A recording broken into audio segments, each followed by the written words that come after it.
We'll go ahead and call the meeting to order. It's 5:01. I gave an extra minute. Hopefully, some of the other members would show up. Interim City Manager, will you call the roll? Mr. Tucker? Yes. Mr. Scurry? Present. Mr. Marlar? Mr. Switzer? Chairman Langford? Present.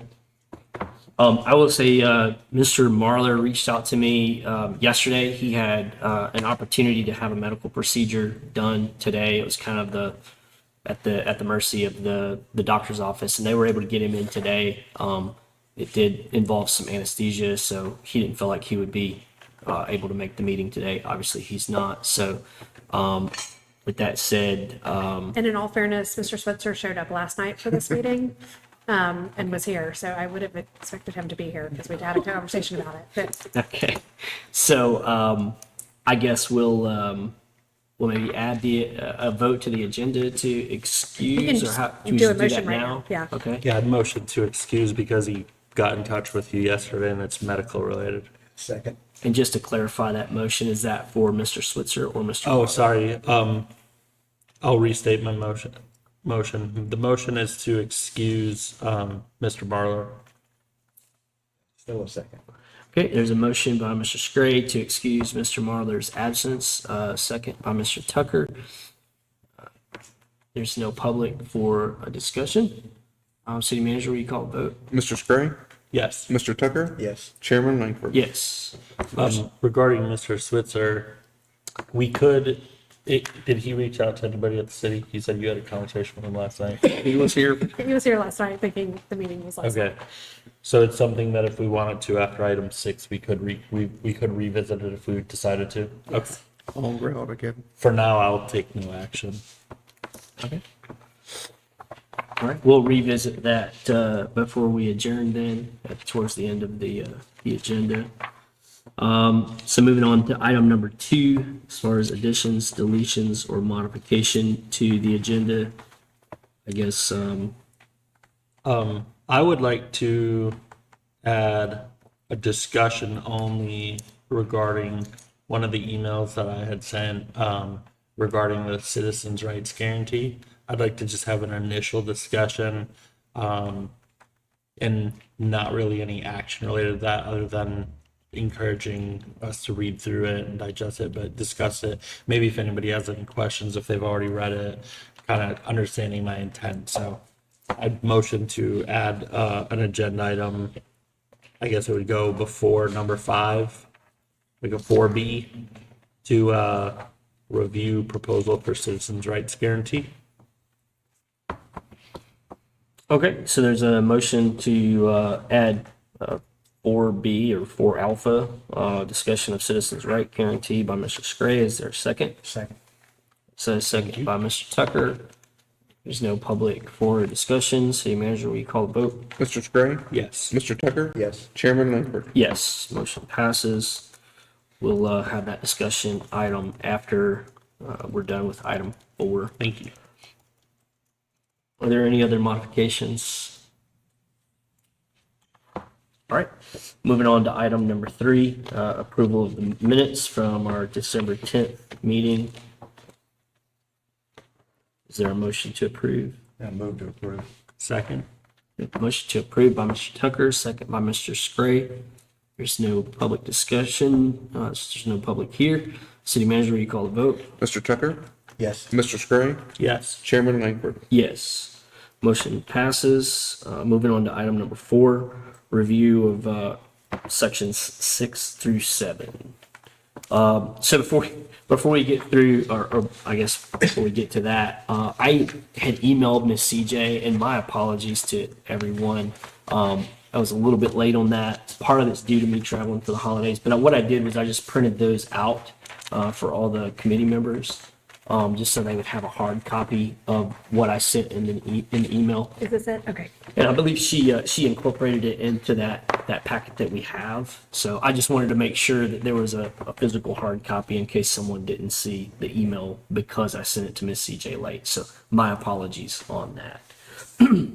So I know Mr. Scray sent quite a bit of information. And Miss CJ, what she did was she incorporated all of that into the document. So it'll be, this document right here is what she has pulled up on the screen. So I guess we'll just get started from section 6A. And before we jump into that, Mr. Scray, since you sent the majority of this, is there anything that you kind of want to hit on before we go into it? Yeah, just in general, I look at section 6 as the most important section in the whole charter, honestly, because this is the section as citizens that provides the guidelines for how we wish to be represented in our city by our elected officials. So this is, to me, the most important section because it dictates to the elected not only how they should represent us, but what they can and cannot do if it's spelled out here, which is kind of the nature of where some of my requested additions came from. That being said, obviously everything is up for discussion and consideration, and I am open-minded to adjustments if somebody can find a better way to achieve what I think is needed here. So kind of the way I see this going out with how we have it in front of us, we can go line by line, or we can just say, hey, what feedback do you all have, etc. But I would, so there was kind of a discussion beforehand between Mr. Tucker and Ms. Myers about the ballot, like how things will look. So I'm kind of curious about like something, just like take section 6, for example. If this were to be approved by the commission and put on the ballot, what would be an example of that? I mean, and I guess my question is how in-depth will that read on the ballot versus what we have in the charter? It will not be very in-depth. It will be a statement of it, if there, and it's hard for me to predict at this point. Sure. Because I don't know where you're going to land. But the question would be addressing commissioners' powers or limits of the commission or form of government. And then the question itself would be, shall the charter be amended to require the affirmative vote of 3 members on all legislation or all actions, provide for agenda setting limits, and limit the emergency powers. Okay. I mean, that would be the briefest, and we could enunciate or call out other parts, but Okay. that's my, It's well, and that 75 didn't even address the non-ad valorem. I mean, I feel like this is too much for one section. You would have to do it different. It's 75 characters for the question. Yeah, Like, for example, if the no, ballot it's statement 75 was words. It's not characters. it's 75 words. Okay. So bottom line, it could be broad brush or can, I It want to may, say broad if you brush, have all of these sections, if all of these provisions of section 6 are presented and accepted as a section 6, rather than other sections of the agenda, of the charter, it will have to be a broad brush. And it will really, might even just be a list of amending the charter to provide for separation of powers, agenda setting limits, emergency powers, non-ad valorem assessments, requirement, I mean, kind of by title. yeah, I mean, Okay. and there may not, I mean, that may be, given the breadth and depth of these proposals, those headlines may get you to 75 words, So and that like, may be the end of it. so for example, shall the city charter be amended to clarify city commission powers, require the commission to act only as a body, reinforce separation between legislative and administrative authority, limit individual interference with city operations, define emergency authority and duration, and so on. But you're basically, like you said, giving little snippets of what each thing does. Right.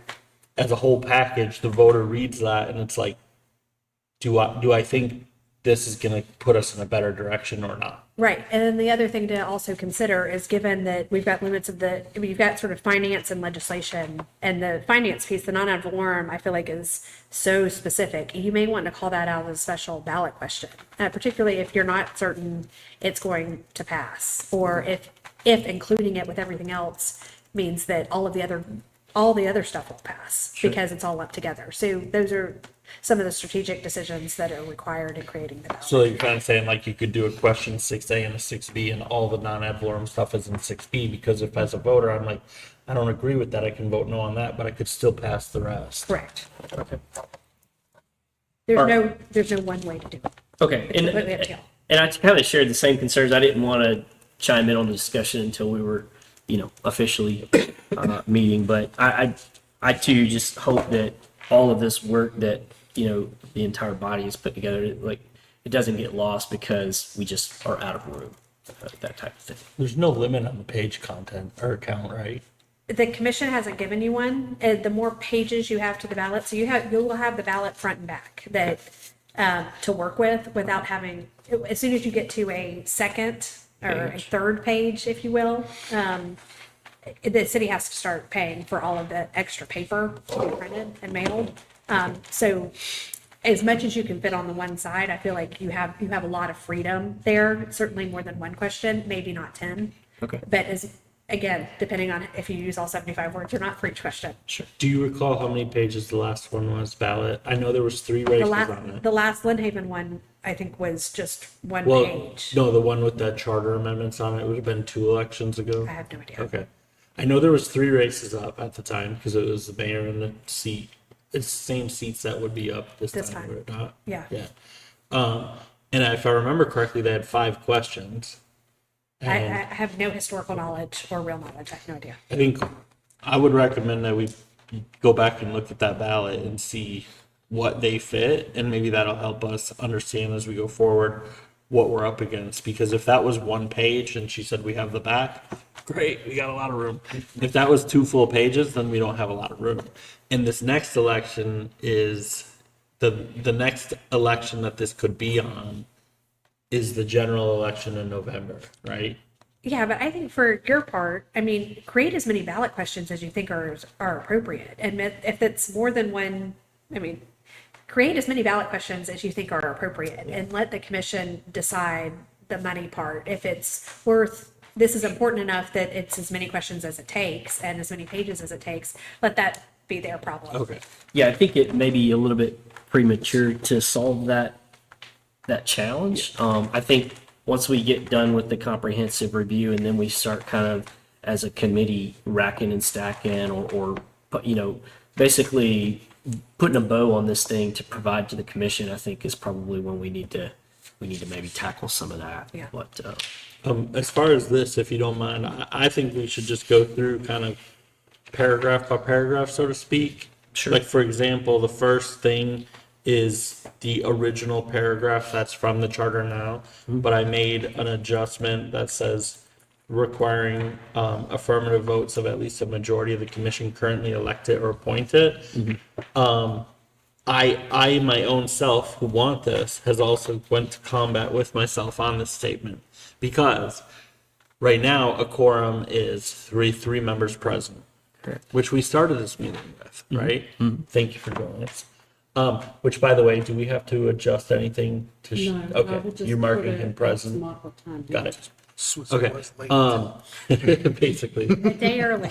That was a day early. We did hear that. We did. Hear that. So a quorum is 3 people on the commission. We've seen a few times in 2025 where we had 3 members present. I think I remember at least twice. A majority of a quorum is 2 members. And on one side, I'm concerned is, do we want executive decisions or legislative decisions, not executive, legislative decisions made by 40% of the elected?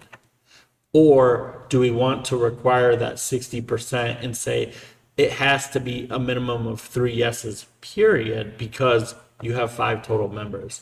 On one hand, I think it would be great to make sure we have a true majority of 3 or more.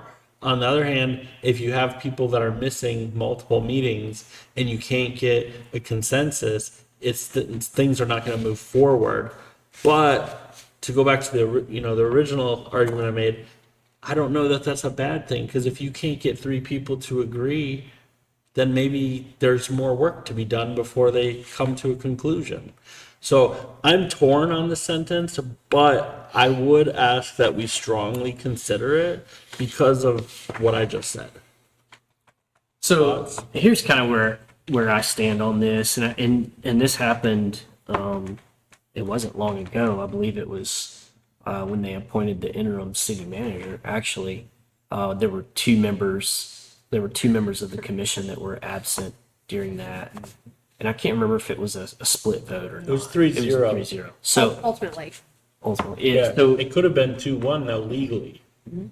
So here's kind of where I'm going. I am a firm believer that the city has to conduct business, period, end of story, as long as there's a quorum.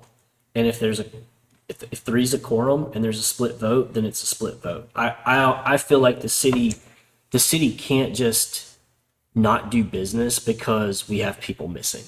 I think the elected representatives, our representatives are elected. They're expected to be here. They're paid every month to be here. If they're not here, I have a problem with that individual. And if they have an issue with a vote that took place because they weren't here, then I would ask them to be present. So I'm a huge believer that a city has to do business when business needs to be done, regardless of who is present, as long as there's a quorum. That's kind of where I'm at with Yeah, that. and that was the second thing that I made the own argument against myself for it too. It's because I am truly torn on this one. On one hand, I want to make sure our citizen base is truly represented, especially in major decisions. On the other hand, I agree with you, business needs to move, and I would push the commission, if people are repeatedly absent, then stop approving absences. Can the commission, let's say it's an important vote, they could table, and in their tabling discussion state, we're tabling this because we would like more to be here. But if it's only three next time, we're taking a vote. Absolutely. That's what I would do. But it's just up to the people elected. Right, They have to be willing to do that. yeah, they got to show some spine. Right. And regardless of what the topic is, they have to be willing to do that, what you just described.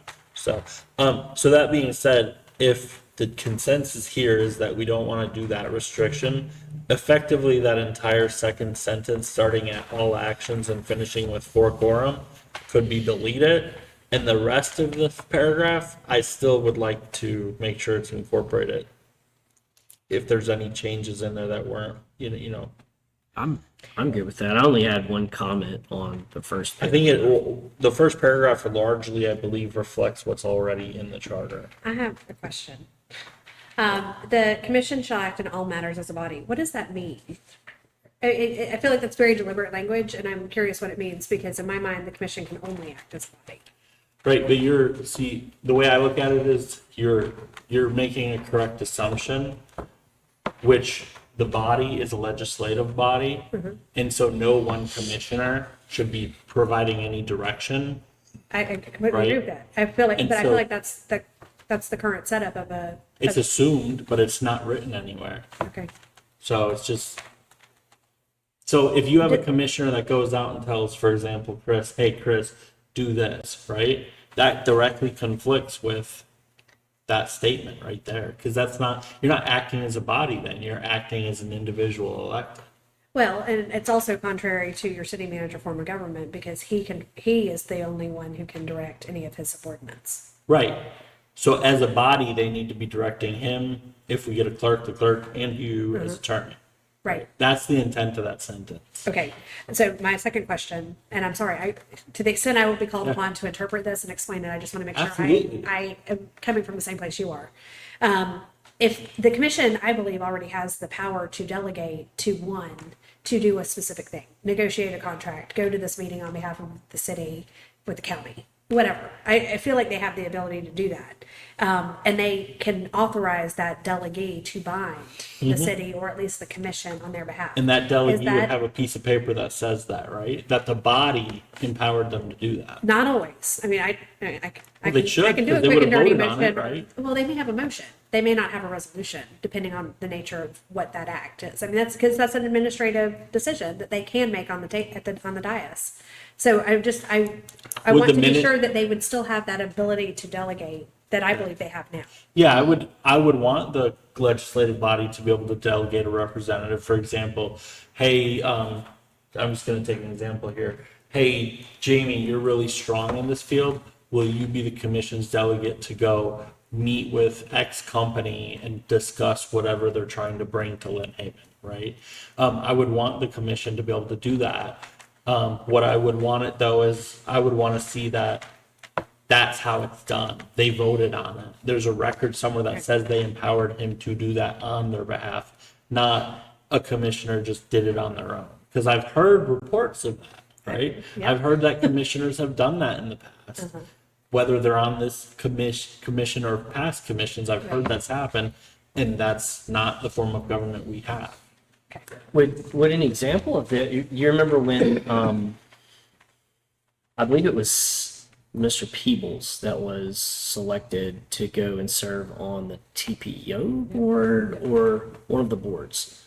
How did that, That's not a delegation of authority. That's just an appointment that has to be filled by an elected member. okay, but the city of Lynn Haven had a seat on that board, right? And then that individual is representing the city of Lynn Haven. Yeah. But any actions he takes, even as a Lynn Haven official, doesn't bind the city commission. Okay. And nonetheless, the commission chose him to do that. Is there any other example of what we're talking about that's happened that, The state audit, What about whenever they voted for Commissioner Aldridge to negotiate with Vicky a contract to bring before the board? So in my mind, that's different because it's still coming back. I mean, he was sort of the representative to negotiate, but he couldn't bind the commission. It still had to come back to them. Yeah. So he wasn't delegated, he was picked, but he wasn't delegated any authority of the board because it was still coming back to the board. And they still could have said, I hate this provision, let's change this, let's Yeah. change this. They absolutely could have done that. But if someone said, for instance, in Marina Island, Sam or Jamie, go meet with Marina Island and finish negotiating this agreement, and your signature on there will be binding on behalf of the whole commission. We never have to hear it again. But it's up If to, that didn't require a public hearing, that would be a good example. That's a terrible example because it requires a public hearing, but the commission would be deciding to empower one person to do that, which is what I want. What I don't want is, for example, I'll pick on Pat. So if Pat comes into City Hall and he goes to, Chris is the city manager right now, so he goes to Bobby and says, hey, I need you guys to get that road paved. That's not acting as a body. I completely Right. agree. I completely. And I agree. want to make sure somewhere in the charter that it's written that they cannot be doing that. So if we need to reword it, I'm fine with that. But my intent is to somewhere in this charter state this is a legislative body that must act as a body, even if that means empowering one person to represent the body. Okay, that's fine. I come into it with my own experiences and Yeah, prejudices. and that's why I'm open assumptions, so- to rewording it. But I feel like if I explain my intent, then that helps you Yeah, no, say, it absolutely does. what words do we need to see here? Yeah. I think it's a good discussion in that nature. Then if we're going to keep sentence 3, you could delete sentence 1, or if you're going to keep sentence 1, you could delete sentence 3. That's starting at neither. In that case, I would get rid of the first sentence because it's less words. And I think more words here is a good thing. Usually less words better. But So my question or the only thing I would ask is the word their supervision. I don't like their. I would like for us to state who there is. I'm assuming we're talking about the city manager's His or her. supervision. Is that Where- his or her? Yeah. Well, no, city manager. Yeah, so. oh, change there to read city manager's Correct. supervision. Because their supervision, who? Oh, The okay. commission's supervision or the city manager's supervision? Right, I get what you're saying. Just kind of clear up any confusion that might come from that. I'm sorry, I'm lost. So this whole section will start with the word neither. No, change it. Yeah, so this whole section would start, neither the mayor, commissioner, nor any commissioner shall individually direct, blah, blah, blah. And then the second to last word is there, and it would say city managers.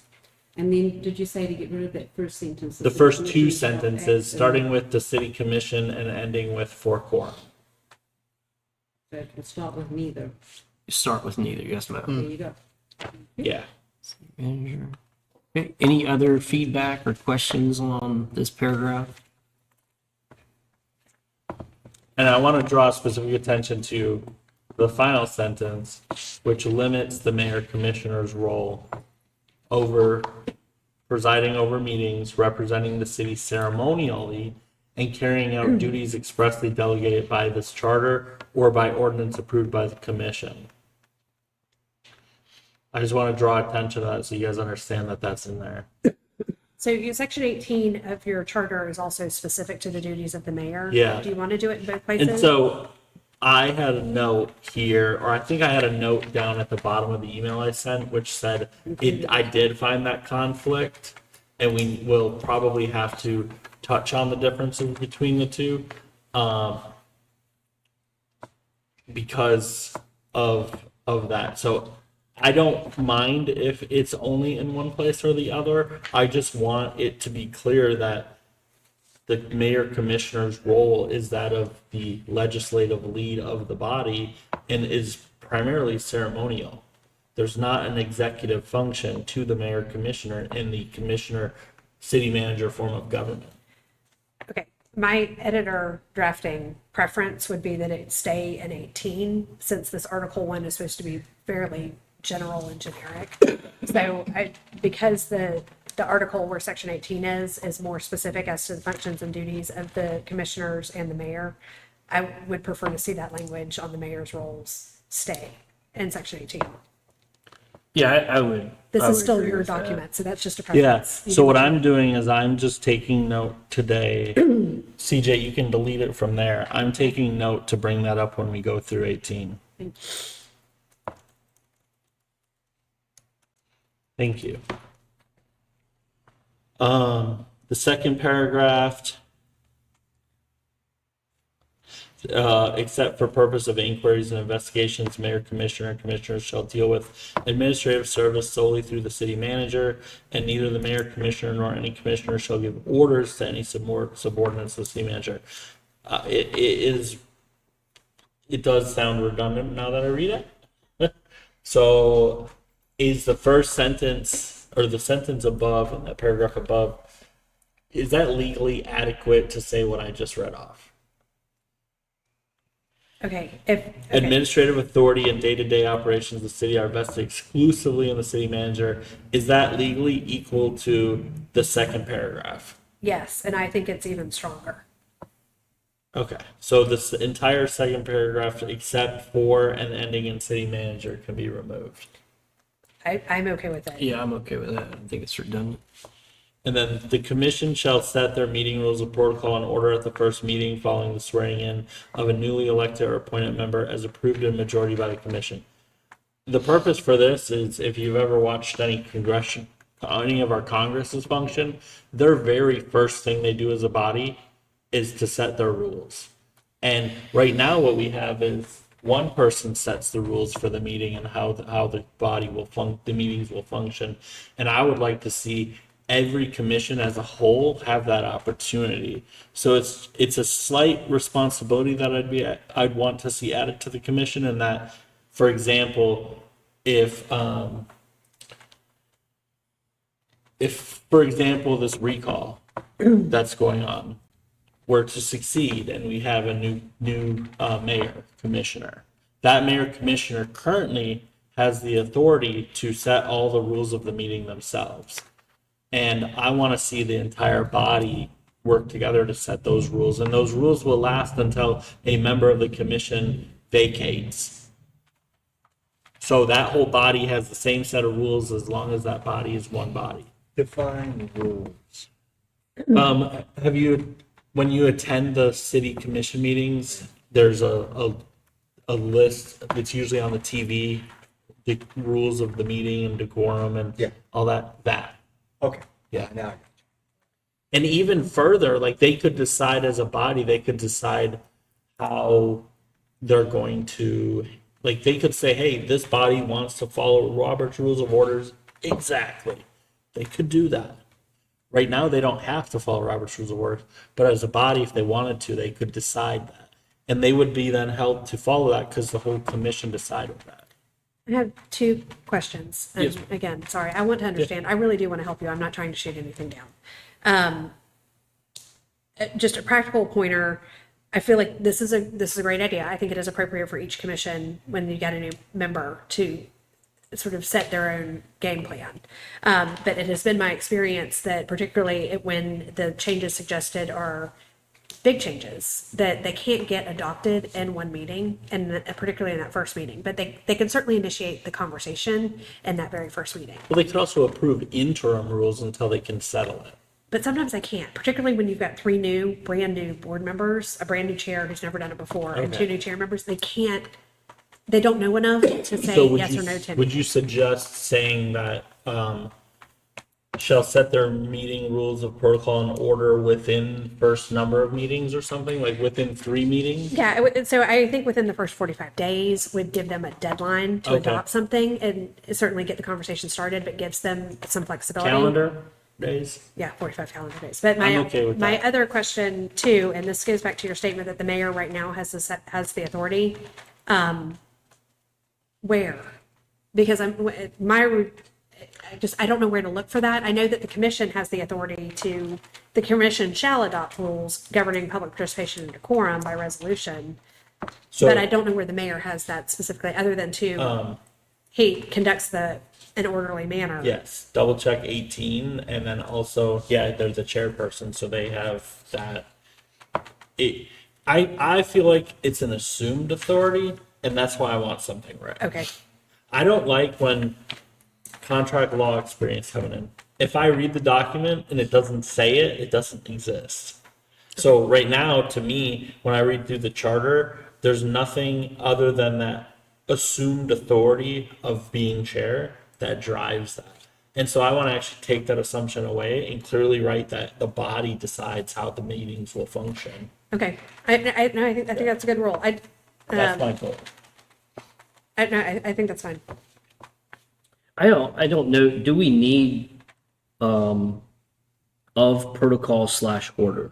Or can we say, shall set their meeting rules? And here's where I'm going with that. And maybe it's been a while since I've looked at the rules, but I kind of think that there's some doctrinal type of functions that we have on the dais, like us using Robert's Rules of Order as a guideline, not as a set in stone type of thing. I see that kind of as more of a doctrinal way that the commission would operate versus, That's where I used the word protocol, was for that type of stuff. yeah. And then order was meant to be literal, like, So, point of order, slapping the gavel. so Ms. Myers, where other than the rules that we have, right? Where does it state that Robert's Rules of Order is a guideline, not a requirement? So that's in chapter 2 of the code. It's 246 that Okay. says the Robert's Rules of Order shall be directory only, and no act or proceeding of the commission shall be vitiated by failure to observe such, Okay. provided the majority prevails. So that's in 246, and then Okay. 200 is where it establishes that the commission shall set their rules of procedure for meetings, participation, which shall be implemented by the mayor. So Okay. So they would have to rescind that ordinance that discusses Robert's Rules of Order. yeah, if we potentially may. I consider setting the rules of protocol. The rules of protocol are, they're going to agree, yes, let's keep the 3-minute rule, or no, let's expand it to a 5-minute rule. Right. Let's not require a sign-in sheet. Let's just let anybody speak. Let's move the order of the agenda so that the commission comments come at the end, or let's put public comment at the end. I mean, Right. that's what I consider to be the rules of Protocol. order and protocol. And that's where I want this to read as well. Like I want this to refer the commission back to those sets of rules, not, well, we're going to change and now Robert's Rules of Order is like that. That's how. To me, that's meeting protocol, and they Okay. decide what meeting protocol is. Okay. If it's controversial and they can't move forward, I feel like this 246 Robert's Rules of Order is meant to come in and sort of save the day and give them some guidance. Sure. It requires a chair who knows those rules and is comfortable implementing them. Yeah. Okay. Or bringing in a parliamentarian who can facilitate for him Okay. to maintain that order. Because my goal here is to ensure that, having watched meetings from a lot of meetings that are on the city YouTube that go back previous commissions, previous mayors, and watching other cities as well, what I want is the whole body to be that, a whole body. And if the whole body's deciding the rules and then the chairperson is not enforcing the rules, the body can refer back and say, we agreed to these rules and you're not I enforcing. call upon the mayor to enforce. They Right. should absolutely say that. Yeah. Yeah. And that's just something I haven't seen locally here in Lynn Haven. And locally, And I I will want tell you to that's, ensure that that's tricky. that in a they lot of feel places, too. empowered to do that. And I feel like it being in the charter would provide that empowerment.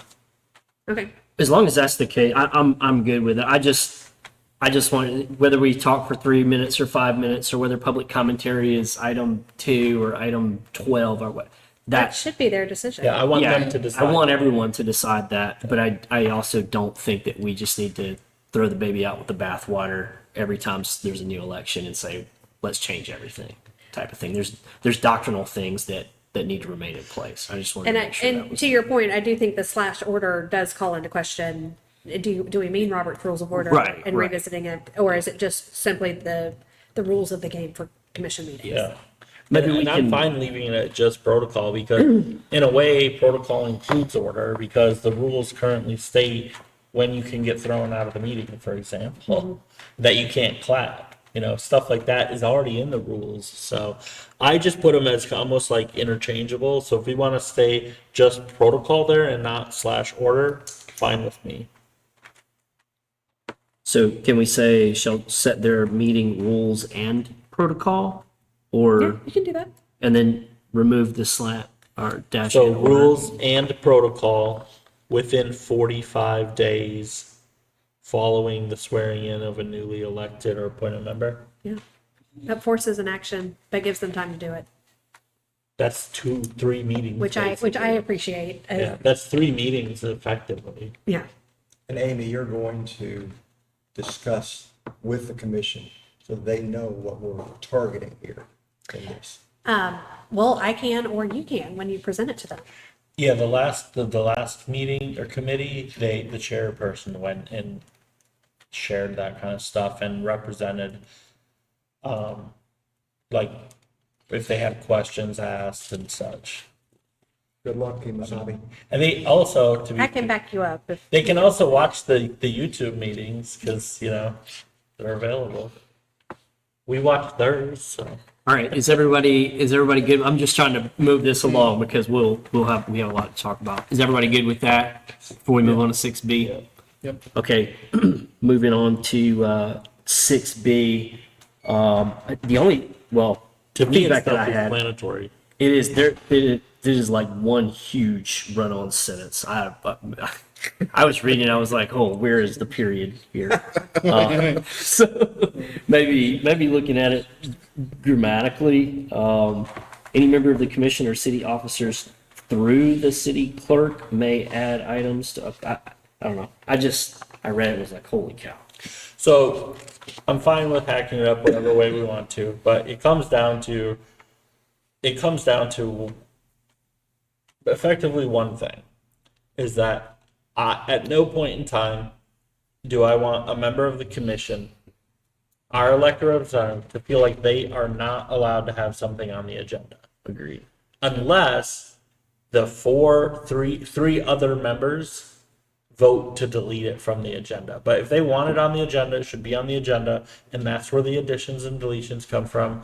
And if 3 members of the commission feel like it shouldn't be on the agenda, they can vote to remove it, and that commissioner can be upset with the other 3.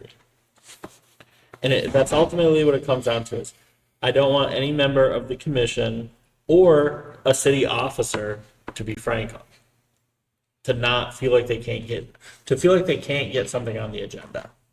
And I know that's happened in 2025, which is why I'm bringing it up. How does that work now? What's the process now to put an agenda item forward? Interim city manager, you want to answer that? How it works? How the process, so for Commissioner Tender has 2 items that she requested to put on the agenda, the 13th. So she, in this case, she texts me, some of them email, some of them text. She texts me the 2 items and we added them, on the agenda. And Internally, there does seem to be confusion because I get a question just about it every single meeting. I want to add this to the agenda. Do I bring it up in my report or do I bring it up where the agenda says add to the agenda? Let's bring it up where it says add to the agenda. But what I'm referring to specifically is in mid 2025, Commissioner Ward, and I'm doing, in a meeting, he stated how he wanted things on the agenda, and the chairman overruled it, or the former city manager overruled it. That should never happen. If you want it on the agenda and you're a member of the commission, or you're the city manager, or the city clerk, or the city attorney, nobody should be telling you, you can't have that on the agenda. It's on the agenda. If the commission wants to say, hey, we're not ready to discuss this meeting, they can vote as a body. Three or a majority can vote to remove it or table it or whatever. And when would they do that? Is that during the meeting? During the meeting, Item four item is a 4, they agenda could say, hey, I'd deletion. like to delete, or they could say, hey, I'd like to table agenda item whatever for one meeting so I have more time to prepare for it. Yeah, So I'm, in this case, so Judy, let's say Judy Tinder wanted to add an agenda item in that situation where Jamie didn't have an agenda item, he was trying to add it just during the meeting. And the mayor unilaterally just said no. I think it was before the meeting because it never appeared on the printed agenda. Yeah. And it was asked for in advance, is what I found when I He researched also it. then asked for it to be put on during the meeting as well. That's also, I know that's happened sometimes and stuff, but the bottom line for me is I never want a member of the elected body of the city I live in to feel like they are not allowed to have something on the agenda that they ask for. Nor do I want our city officers to feel that way either. Yeah. The commission can absolutely discuss removal, tabling, whatever, out in the public for that agenda item that may be contentious. So what you're saying, they can ask, put on the agenda, then it can be voted. We don't want to discuss it. Right. Out in the public, the commission can decide, hey, we don't want that on the agenda, but everybody sees that it's being removed off. Is there an extra word in here? Yeah, it sounds like it. There's a lot of extra. so I think now that everybody understands, I mean, we could capture this by saying, I almost want to say this would go into the duties and responsibilities of the city clerk or the city manager, saying that the city clerk or city manager must include agenda items requested by city officers and commission members. So Or something like Article that. 2 regarding the city commission and I did steal Meeting. part of this from Panama Cities, by the way, so theirs is also largely or longly worded. But I added additional words, that's why it looks so long. Ms. Myers, what were you saying? So Article 2 is specific to city commission and section 13 right now is just sort of reserved and vacant. So I feel like you have a placeholder to address agendas and meetings if you wanted to put that in the charter in the city commission article. And where I'm going with this is I agree with you that this needs to be in the charter. I don't necessarily think that it needs to go here. I think this is more of a beeps and squeaks type of administrative function versus a separation of powers in administration type of thing. So what section did you say that it could potentially? revisit? Article 2, section 13. Right now, it's just a vacant sort of placeholder. We have a 12 reserved and 14. So it's a. you could just- Article 2, section 13. Uh-huh. And what's before that? Qualifications of members, prohibited interest in city contracts, prohibiting Okay. former members from employment, the ethics rules. Alrighty, I'll bring it back up then. So it can be deleted for now, CJ. Sure. Sorry, I just want to make sure we don't have Yeah. some kind of I like that, Ryan. Really good idea. Emergency powers, would that then, should we discuss that at the same section, or is it more appropriate? I think to be that should go in section 17 with the mayor, or section 18, the mayor's functions specifically. And you may want to even reorganize 17 and 18. So one is regular powers of the mayor and then emergency powers. Because what happens in an emergency is super specific. It's also set by sometimes it's statute and executive order. So, So like, just for example, I'm glad you brought it up because I was going to do it as well. So like section 18, which is the functions of the mayor, it discusses that he may take command of the police and fire departments and govern the city by proclamation during times of grave public danger or Yeah. emergency, so on and so forth. I was originally thinking of taking stuff out of those sections and bringing it up here, but if we want to leave this kind of stuff in the sections that are now, I'm fine with that. We can revisit it then. I'll keep it brief and I'll say, under the current language, I'm not satisfied at all with the current language. The mayor can decide their own emergency regardless of what anything else is. well, I will say too, that the purpose that of can't this, happen. the purpose of this, in my mind, the purpose of this section 6 and Article 1, just very generally, is to vest the broadest possible powers in the city commission to do whatever legal act they need to do. Sure. And that is the purpose, in my mind, of this section 6. Now, that doesn't mean you, and you, this is your opportunity, if you do not want the commission to have all of those powers, any and all powers they might have, I feel like this is the appropriate place, but particularly for non-ad valorem assessments, to take away some of that power and give it back to the people. Right. That to me that is appropriate in terms of what you, as a body, want them to have and not have. So if you want to make a note, I did have a comment regarding this, and my comment was, so on item B, it says that if no such higher level declaration exists, the city commission may, by majority, vote at a duly noticed meeting or by emergency teleconference, right? And the key word here is majority, right? So the majority of the commission meets and they establish a state of local emergency. Then if we go into paragraph D, it says that any emergency authority, will expire within 30 days unless ratified by a unanimous vote of the commission while in quorum.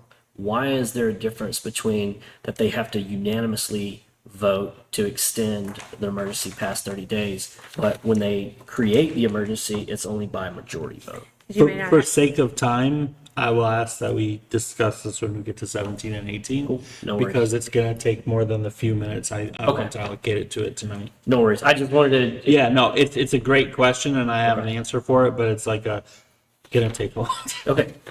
Thank you. Yeah, no worries. So that's 6A, That's all of what I And B. had, sir. right? Yeah. Miss CJ, are we good with that? 6A and B? No, we moved 6B to Article 2, Section 13 as well. Yes, we And did. Section Thank you. C to Section 17. 17, 18. Yeah, So what's, all that we've kept is Article 6, Section 16. right, what's left on the screen for her is what should be left Okay. at this time. All right.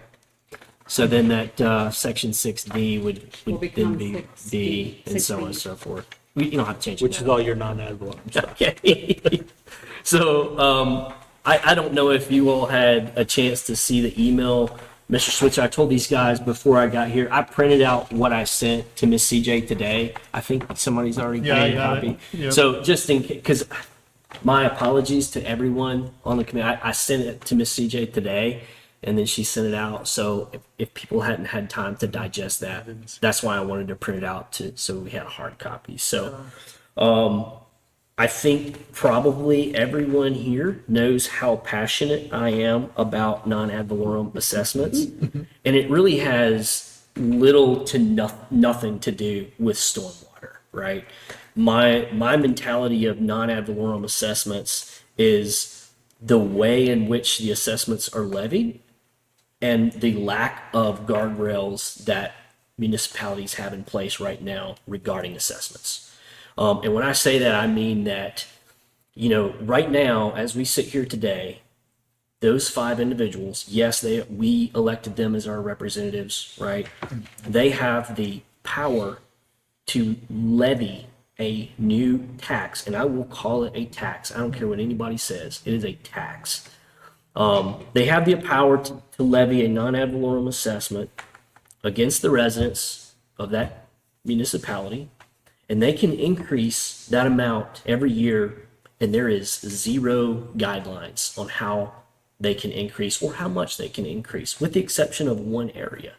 And that's if that non-ad valorem assessment is for fire safety or fire, right? So let's say the city of Lynn Haven said, hey, we're gonna create this fire assessment and we're gonna pay our fire department.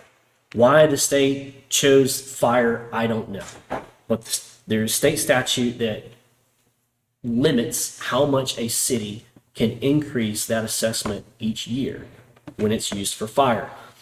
That limit is, it has to be, It's the It can- index of income. yes, the 5 years, the 5 year average growth of income in the state of Florida, whatever that average is, that's as much as they can increase it, right? So if the Florida income average has grown 5% over the past 5 years, that's the average, they can only increase that assessment 5%. But storm, any other non-related Right. form is unlimited? Unlimited. They can increase it 1,000% if they want. For example, my stormwater assessment for my vacant lot across the street increased 75% from last year. So from last year to this year, it increased 75%, right? If we applied the same rules for the fire assessment to non-ad valorem assessments across the board, they would have only been able to increase it, I think, 7%. So my point is that we have a process right now with non-ad valorem assessments, and this isn't just Lynn Haven, this is across the state of Florida, because our state legislators have, I don't know if it's just because it's new or because they don't know or what. It is no holds barred on residents when it comes to non-ad valorem assessments, with the exception of fire. So again, it's nothing against stormwater, it's nothing against fire, it's nothing against anything like that. It's simply me identifying the fact that we have a thing in Lynn Haven that residents can be taxed. An unrestricted tool that Correct. the commission can wield, and the only thing we as residents could do is to replace the commission. Correct. If you I don't get it. mind, what's the dollar amounts, or general dollar amounts, like, so 75%, yes, what dollar increase is that? But methodology changed too, and I think that matters. I'm sorry? The methodology changed too, and that It matters. doesn't matter. It's at the end of the day, it's the bottom line. How much does this resident pay for service X? Yeah, Right? he's saying it's the fact, I think, I think he's saying the amounts don't matter because it's the fact that the tool can be used unlimited. The commission can decide percent method, whatever. There's no guidelines restricting the commission. And what I'm hearing and what I read is we need guidelines. And so that's what this discussion will be about, is what guidelines do we want to ask the voters to put in place for non-ad valorem in Lynn Haven? And so is that, Yeah, that's exactly, and I get it, the methodology changed. I could come up with 200 different methodologies that each would change the bottom line for the resident. It could be a flat rate. You know, the city could have said, we want to charge every resident $500 annually for stormwater. Well, last year we paid $100, right? So whatever methodology you choose, it doesn't matter. What matters is the percent increase that resident is paying in that non-ad valorem assessment each year. That's what this is going to capture.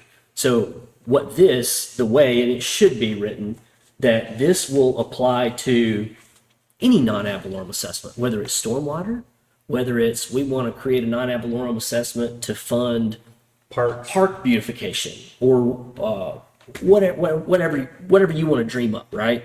This should be applicable to any non-ad valorem assessment, it's not targeted towards stormwater, it's not targeted towards anything.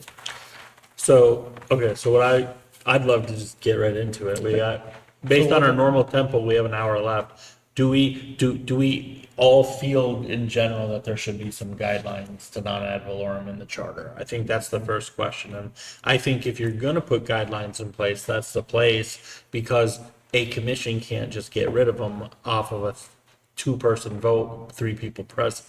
The only way you can change the charter is the people. So do I think there needs to be guidelines? Yes. And that's where I would love to dive in, because I don't think all of this needs to be the guideline, but I think a lot of it could be. So I'm ready to get into it whenever you guys are. Okay. So if it raised 75%, was that $30? Was that $100? What was? I don't have the number off the I top can of my tell you what head. mine was. Mine went from 160 something to 300 something. Yeah, that's big. So- And okay, so I hear what you're saying, and I like that because you're just, so X, and not stormwater, it's just X, because it Right. could be anything. Sure. Just put that in line with the other stuff. A parks assessment goes from $500 a year for each property to $1,000, right? That's a huge increase. If a parks assessment was $50 a year for a property and it went to 100, it doesn't seem like that big of an increase, but it's still percentage-wise the same. So I think the core argument is not how big are the increases. The core argument is there's no guidelines and we want to look at creating guidelines. Yeah. So stormwater's the only one that's like that, Well, or there's others. stormwater right now is the only example that we can use in Lynn Haven.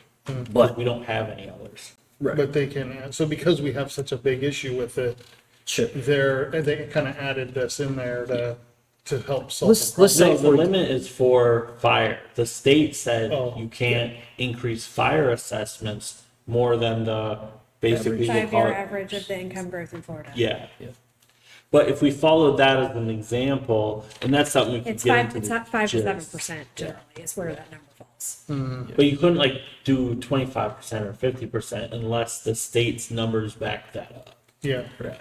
So whether, and we'll get into that, but bottom line, the city could say, okay, you know what, we're done with stormwater stuff. We're gonna, whatever, put it back on the water bill, whatever. But we got this sewer plant issue that we got to build this new sewer plant, and this sewer plant is gonna cost $20 million, right? Yeah. So how are we gonna get $20 million? We don't want to borrow it. Let's have a sewer plant assessment. yeah, We're going to now assess the residents of Lynn Haven to gather this revenue to build a sewer plant, Yeah. right? So it could be anything. They can dream up. We could have an assessment to buy clocks. I mean, they can dream up anything. Yeah. New they want, concert right? venue at Kinsall. Yeah. So that's kind of where we're going with this. okay, So, I get it. so I started with requirement for voter approval, and this is, I want to say, this is a starting point. This is, I'm wed to some of these, but you know, there's going to be some give and take with this, right? The reason I said voter approval, this is literally a new tax.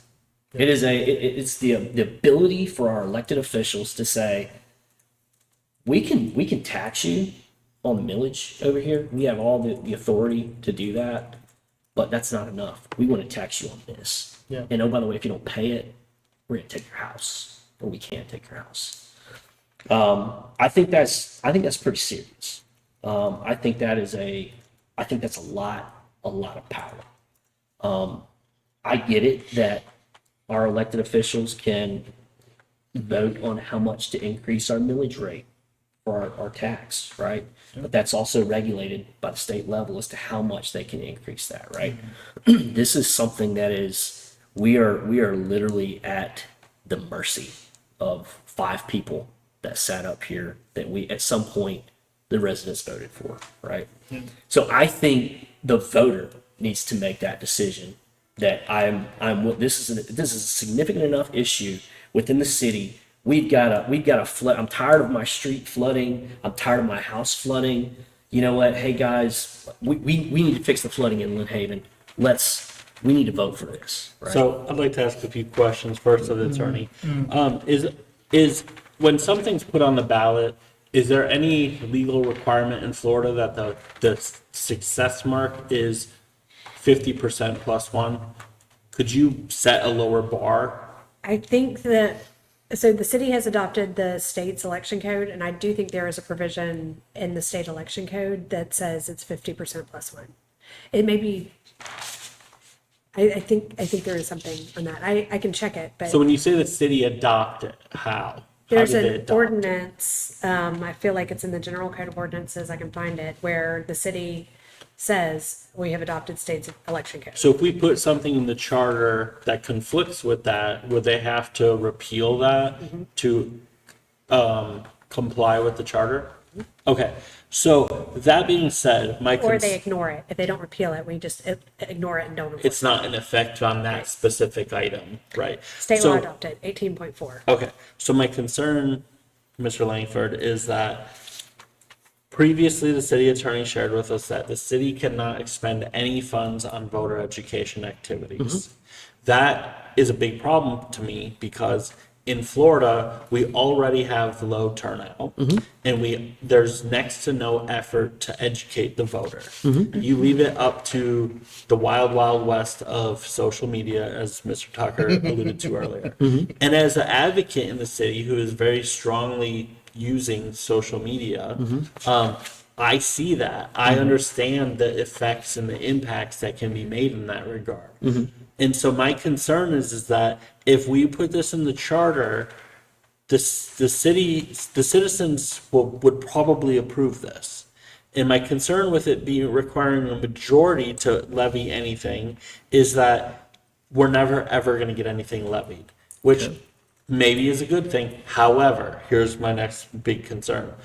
We don't know what's going to happen with property tax in Florida. There's a lot of what ifs, but the one what if I'm concerned with is what if we are not able to collect ad valorem taxes and the only way to collect money for example, police and fire is an not ad valorem assessment. And without voter education, it gets turned down and we no longer have police or fire in the city of Lynn. So I'm glad you brought this up because there is a reason that the governor is proposing taxes going away. He's proposing that the taxes go away because you never own your own home. You're continually paying taxes on it, right? So let's just, for example, say, okay, Florida state tax or the Florida taxes go away. We don't then recreate that problem with something else called an assessment. So if the citizens of Florida say we are done with paying state taxes, we don't want, who are Property we? tax specific. Property taxes. I'm sorry, property tax. Thank you.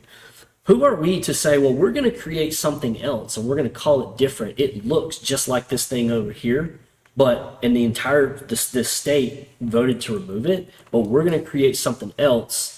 It's the exact same thing, but we're just going to call it something different. That's what I have a problem with assessments, right? So we can sit here and we can debate on whether or not, property taxes should go away or property taxes should stay. But what I would do want to do is separate those two issues because they're wildly different, but they're also a lot alike. So what I would propose here is based on some research that will come up later in the citizens' rights guarantee thing that I proposed, having to do with runoff elections. I found a lot of data that indicates that, for example, what if we had a lower bar such as like 45% or 40%? Somewhere like that, Right. where yes, it has to go on the ballot, but it does not need to have 50% plus one. It has to have 40% or 45%. Yes. I would be That's still a lot of voters. Yeah, I would be supportive of that. And what I would compare it to, right? The what is it? The one there was like a recreational marijuana use or something. I think was on one of the last state elections or ballots or whatever. And I think it needed 50% or something, or 60. It needed 60 to pass. I think it got like 50 something or whatever. So it was more than the 50 plus one. But I would be 100% on board with defining whatever, as long as the voters have a say. Right. That's all I'm saying. And what the numbers are, it doesn't matter. And I'm in support of asking the voters via this charter committee, do you want to put in the charter this mechanism, which would require 50% plus one to approve, Right. giving the commission the responsibility that if they want a new non-ad valorem, that they would have to put it on the ballot and it would need 40 or 45%. I would be okay with that. Okay. Pursuing down that road, but if it was a hard stop at needing 50% plus Yeah. one, I wouldn't be able to support it. No, I'm more than willing to go either way on the numbers. All I want is the voters to have a say as to whether or not they want a new quote unquote tax levied on them. That's all. And I mentioned in the last meeting, that Georgia, the Atlanta area has SPLOST, which is taken to the voters, and it's on an annual basis. Yeah, they have a lot of elections there. But anyway, it is exactly for what you're talking about, Coy, non-ad valorem assessments. And I'd say 80% of the time it passes. The voters say, hey, I understand what you're doing. It's better my community. I'm okay with it. Right. Yeah, my concern though is again, it comes down to the voter turnout and education is if the city can't even educate the voters at the, not even like with a, you should vote for or against this, but the city legally, you said, cannot even send out like in the newsletter, this is what's going to be on your ballot and this is what it means, right? They can't do any of that. Yeah, that's. And that, to me, that's a problem because when I lived in Colorado, they used to get a book every election that would have all your amendments and things on it. And they would let people who were for it put their statement and those against it would put their statement and you could read that. Yeah. So We could do it now, here until a few years ago.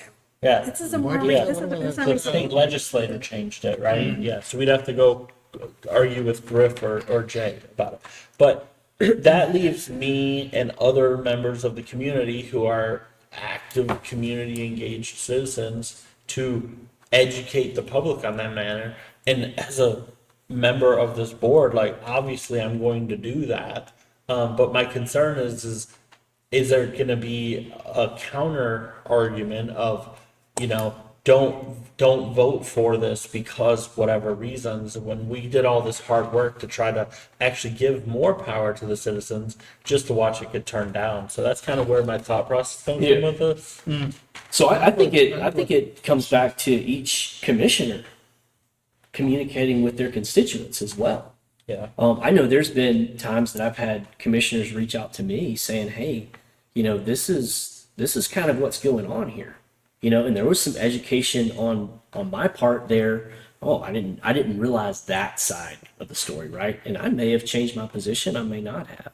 So although the city can't spend money on voter education, is it wrong to say that Commissioner Adams could put out on his or her Facebook page and say, hey, this is the problem that the city's facing? He could. Okay. I would recommend that he do that after the commission has already passed their resolution and their ordinance adopting the charter amendments. Right, So right, that right. it's no longer foreseeably to come before the commission. If there's no city dollars being expended on that personal Facebook page, Sure. that's okay. So let's just say, for example, all this passes, right? And then, you know, we want to dream up some assessment that we need, park beautification assessment, right? And Commissioner Adams decides that he's going to educate his or her constituents and say, hey, you know, here's why I'm an advocate of this assessment thing, and I would encourage you to vote yes on it. That would be okay, correct? Yes. Okay, so my point is that while I understand that the city can't expend money on it, Yeah. I believe that the commissioners themselves, if they feel that that's necessary, then they should be the ones advocating for that vote, not necessarily the city. Yeah. No, I get that. You had a question, I know. This may have been covered like when I was walking in, it sounded like maybe part of it, but so I like what you're saying. But when I read the charter and when I read what we're going over, these seem really like pinpoint ideas, whereas the charter is like broad guidance, right? It's your constitution. Yes. Yeah, so You it seems feel like it's too detailed? it seems like both of these documents, well, this one would almost double the charter, you know, so it just seems, and I don't know, I think that's okay. I don't think there's anything wrong with like how short or how long a charter is. I think So I'm that, just wondering how we figure out like how far down into the weeds we got. That's Right. right. whatever you put in the charter, they have to follow it. So, and I agree with you, maybe this is a little bit more detailed than it needs to be, or maybe not, as we discuss it, maybe we find it's not, but what I will say is, if it's not in the charter, the commission decides. So if you don't put some of the stuff that in the charter, then the commission can do whatever they feel by majority to do, as long as state law doesn't prohibit it. So in this regard, I think what Mr. Langford's goal is to effectively say, hey, number one, the citizens, he said it like 4 times, the citizens have a say. That's, this whole thing is about the citizens have a say. And his number 2 goal is to give top level restrictions. For example, I don't think I saw it in here, but maybe something in regard to like, top level restrictions, like if they're passed, they can't exceed the things she was talking about. But, and I might be wrong, and correct me if I am, but so citizens have a say, and these are the restrictions the commission needs to follow for new non-ad valorem assessments should they get passed by the citizens. Am I off on that? No, you're 100% And are correct. there other goals that I haven't mentioned that I don't know about them? No, that's essentially the goal, and I'm glad you raised it. It is a valid question, right? This is pretty. I'll say it's rigid, but what it's. I would also ask this: do you know which of these commissioners up here would draft and put this for discussion and vote during a commission meeting? Yeah, I could venture a guess as none of them. Exactly. So, and I know that because do you know how long this right here has been discussed? Since Probably 2022. 0. And do you know who's been discussing them? Yeah, So my point is that, while yes, it is in the weeds, there are literally 0 restrictions right now yeah. on the city, and the commissioners are not Yeah, going. I agree. That should not be that way. Are there sections of the U.S. Constitution or subsequently the Bill of Rights that we feel like are in the weeds? Some of them are lengthier, sections are lengthier than the others. Yeah. Some are very brief and pointed, right? Right. The right to bear arms, very pointed and brief. Some of those are amendments are more wordy. Yeah. So, Yeah. but So yeah, you kind of hit the nail on the head as far as the objective of this is to, number 1, ensure that voters have a say, and number 2, should the voters approve that, here are the guidelines in which you have to Yeah. operate, I'm right? not, I'm not discounting what you're saying at all. I hope you know that, because Yeah. I agree, overall, I agree. Yeah. so looking at your 6A1 that you proposed, number 1, I have no objections to. I mean, it's very pointed. It's shall be submitted to the qualified electors of the city for approval by referendum. That's clear. Number 2, I already talked about. I didn't like majority. I'd like to do a lower percentage. Okay. So And I think you can. I've Yeah. been trying to research that. Okay, thank I you. can't find it in the election code. I do actually see where your charter sets the approval threshold for candidates. It doesn't address issues at all, so I do think that you have an opportunity to A and B it for conduct of elections, for if you want to do 50% or a single ranked choice runoff. A We single can't do ranked choice, but I have a proposal later for So it. if you want to address how candidates are elected and issues Because the are. legislator said we can't do ranked choice in the state of Florida. Okay, well, I think you can make it, there are ways to make it a single Yes, election. yes. And that's what I'm proposing later. I'll just be upfront. I'm proposing that in 3 or more member races, a candidate receiving 40% of the vote would be elected, because I've done the research, and the number of elections that required a runoff that didn't result in a different candidate in recent history. It was like 2 elections out of the, I think, like 8 races or 12 races. Only 2 of them that went to runoff needed to go to runoff. Because in the cases, like for example, when Commissioner Warwick was originally elected, there was 4 candidates, and he received more than 40% of the initial vote. So he would have effectively gone and gotten elected without a runoff. And as we know, subsequently, his runoff was he won. That's happened a lot. In fact, in the last, I think 15 years, I've only found 2 cases where that didn't happen, and neither of those candidates had gotten to the 40%. So that being said, I would like, if we're gonna go forward with this, I would like to say something like, without receiving at least 40%. Or you just address it in section 31 when you get there. Expand on that, Ryan, that was, getting at least 40% of One the second, vote. let's see where's 31? Qualifications and election, city commission candidates. Right now, it only speaks to the candidates. I feel like, but it sets the approval threshold. So that's where I feel like you. So are can- you saying this non-ad valorem thing entirely would make no. more sense there? No, Or no. just the how it's, No, just. Because I'm speaking, unless you want to have a 40% or a lower threshold it's that is unique to specific this. for non-ad valorem and not all ballot initiatives. Right, Yeah. I was thinking of all issues. yeah, that not all potentially ballot count. initiatives. Okay. I think in 31, what we would say is that the threshold is 50% plus one, unless otherwise stated in, elsewhere. Like this, I think this is unique to this. Am I not plugged in? It says my battery's off. Okay, so basically, for example, if using his example of parks beautification, if we go to, what's happening? We just plugged in the power cord. Oh, okay. So, for example, his parks beautification, if that non-ad valorem would be proposed under this charter amendment gets passed, that's proposed, it goes to the voters, it's a non-ad valorem. What would happen is, and what I'm proposing is, you would only need to get 40% of the vote for it to be approved, not 50.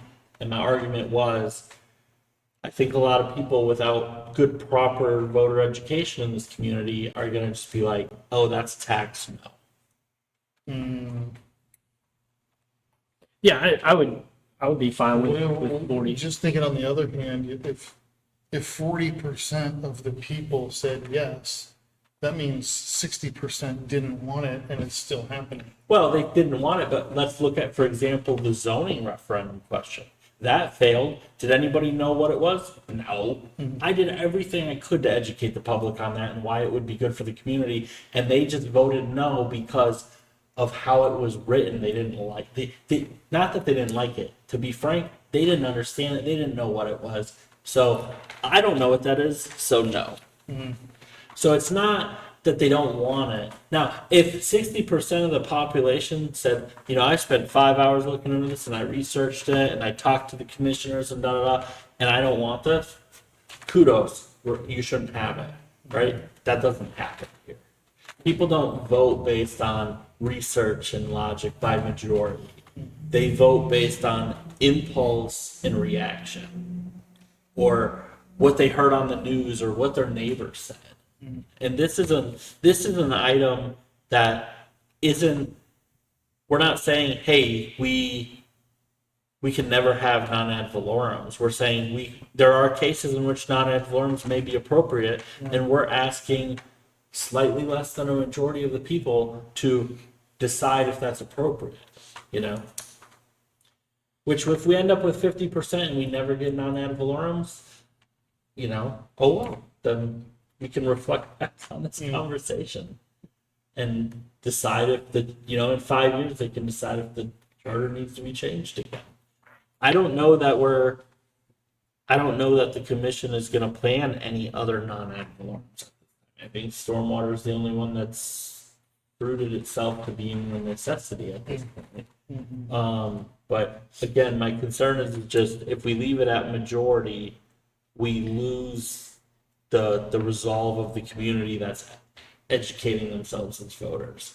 And if you have 40% that educated themselves, or even 20% that educated themselves, and 20% that went off of feelings, and the other 60% went off of, 50 and 10 or something, you get kind of what I'm saying there?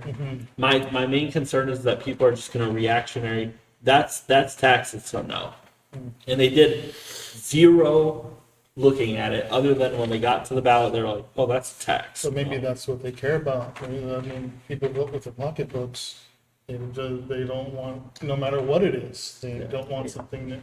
Well, and that's why I didn't say 30 or 20%. I said 40 or 45. Give a little leeway. I'm okay with 40, and here's why. Let's just say that it's for stormwater, right? And you've got 40%. Let's just say that every single registered voter in Lynn Haven actually votes, and it's a pipe dream, okay?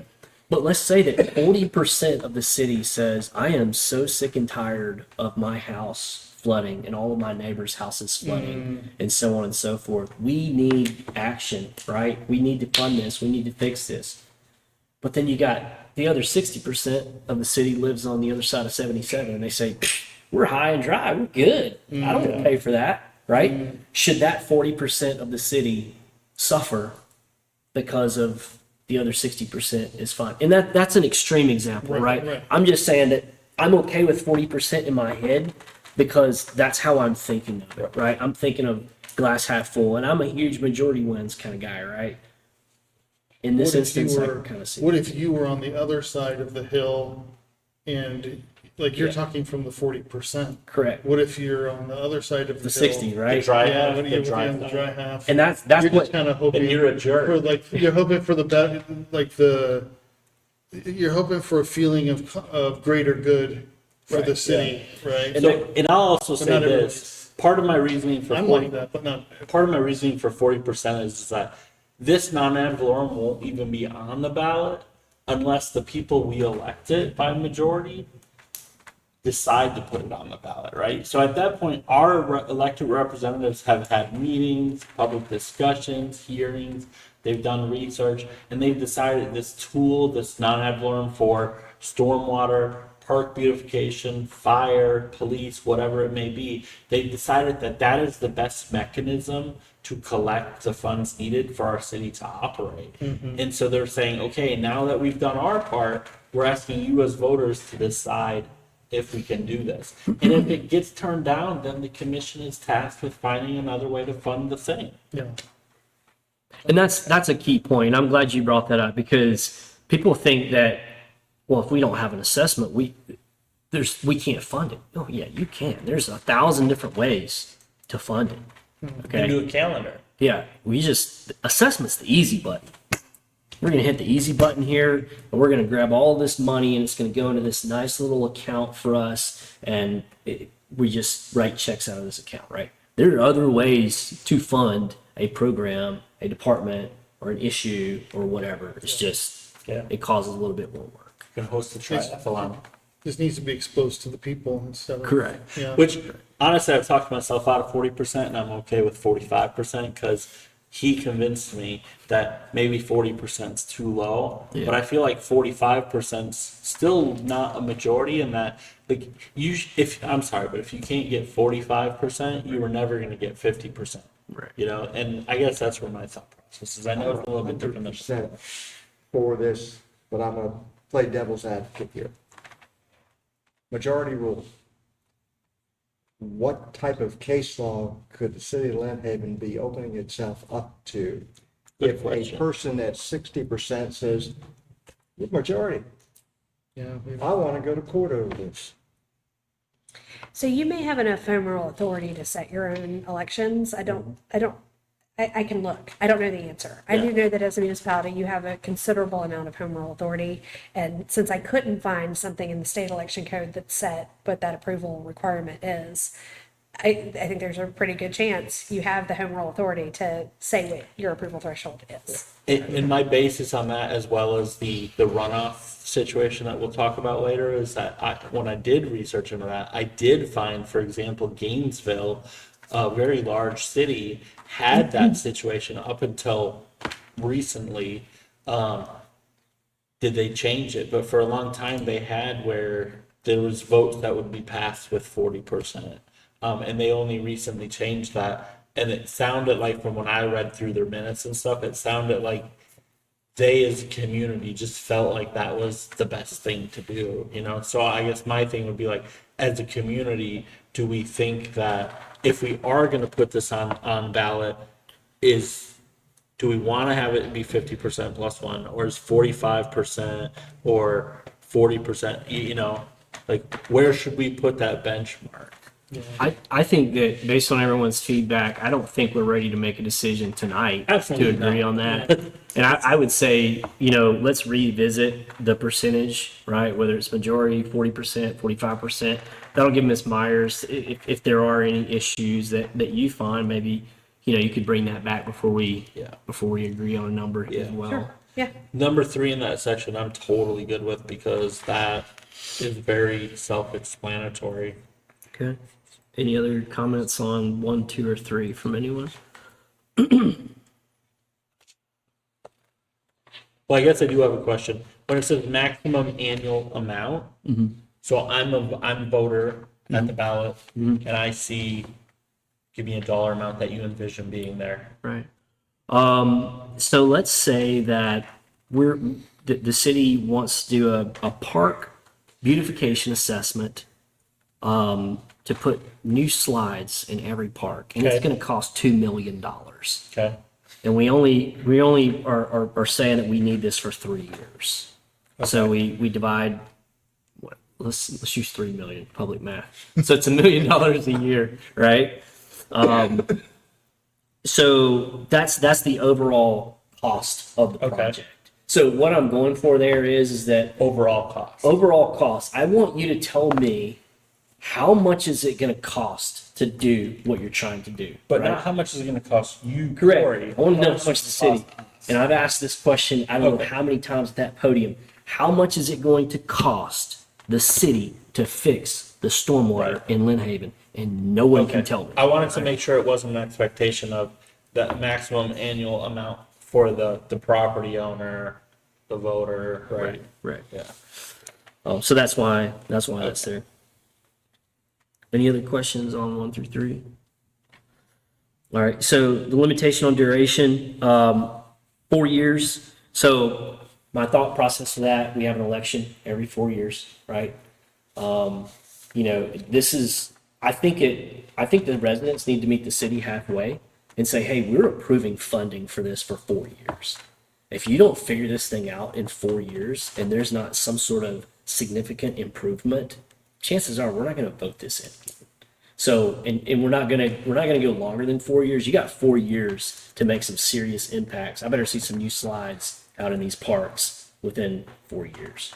So let's say this past April 2025, we had one of these non-ad valorem votes on the ballot, and we approved it for park beautification. Correct. So it's good for 4 years. Correct. Right? Yeah. And now looking at budgets, that budget year doesn't start until January, right?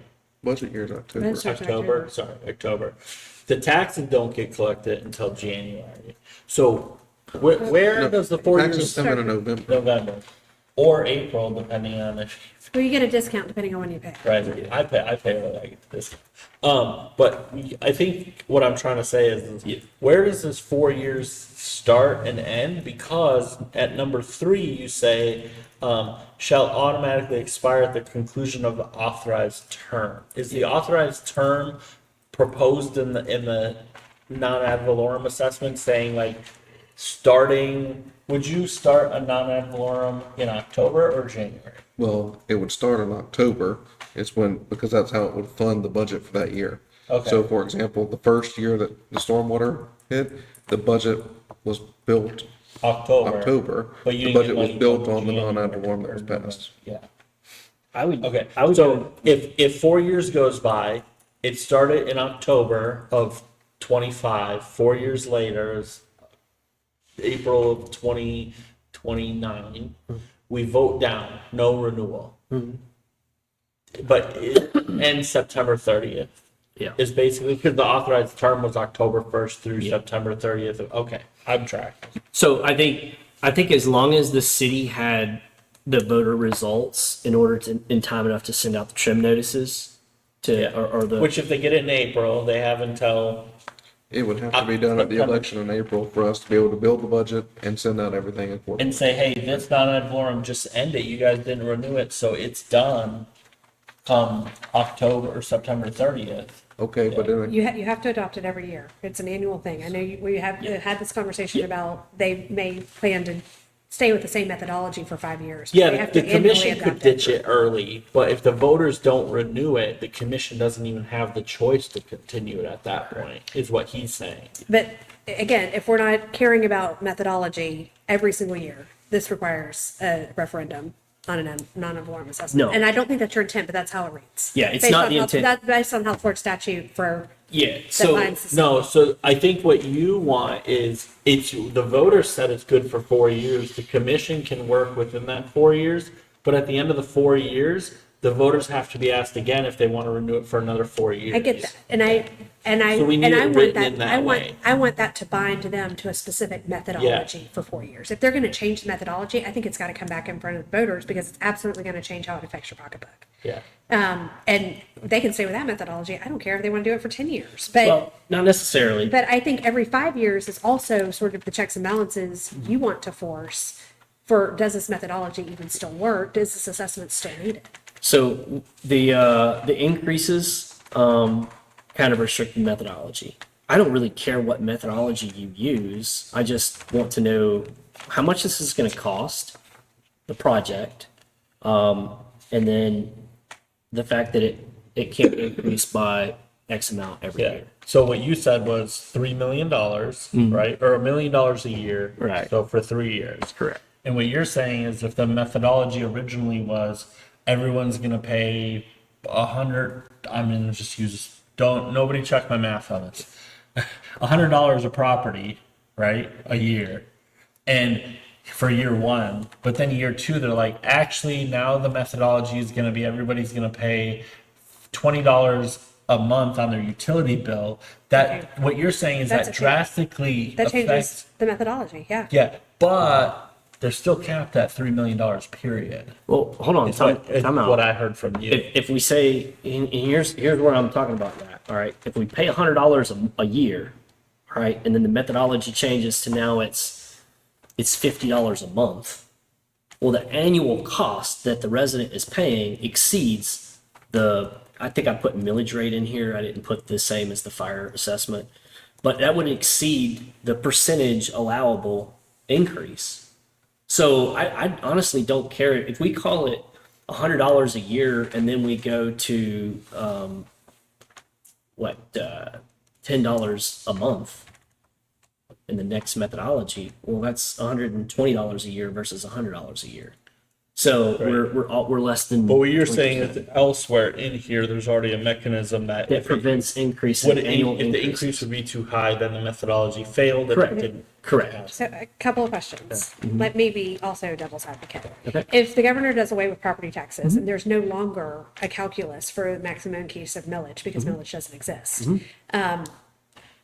would you also consider putting in that index that limits the fire assessment and make that the maximum increase for any assessment? Yeah, I feel like the that's city- the best measure. And I'm glad you brought that up because I wanted to discuss that once we got to the point. We have two options here. We can mirror the increases per the millage rate restrictions, or we can mirror the increases as it relates to the fire assessment that's already in Florida statute. I think the fire assessment one is there for a reason, and it's an example. It was a starting point. Maybe whatever flavor of the day at the time was hot. I don't know, firefighters union or cities going crazy with fire assessments. The legislator felt like that needed to be happening. Clearly, the example wasn't park beautification. Otherwise, we would have had that one. So, but I think that already provides us a mechanism to copy and paste and then edit. Yeah. And I think it's easier to justify as well that there's this restriction for fire assessment. Why shouldn't this restriction also apply to any assessment? Right. So I'm 100% on board with that. Just as long as there's an identified increase, I don't want to call it restriction, Limit. guideline, limit, whatever we want to use, right? So I'm okay with that. Yeah.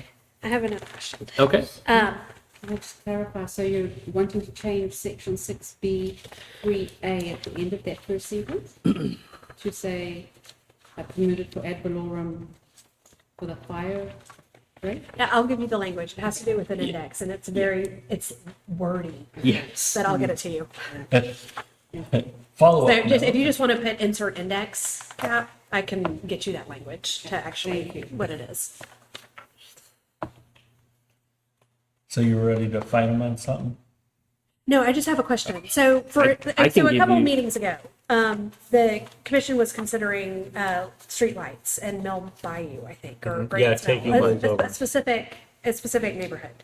And one of the mechanisms they have to pay for it, if they didn't want the entire city to pay for it out of the general fund, is that they could do a non-ad valorem assessment that it was specific to that neighborhood, because that is the specific neighborhood that is being benefited by that project, essentially.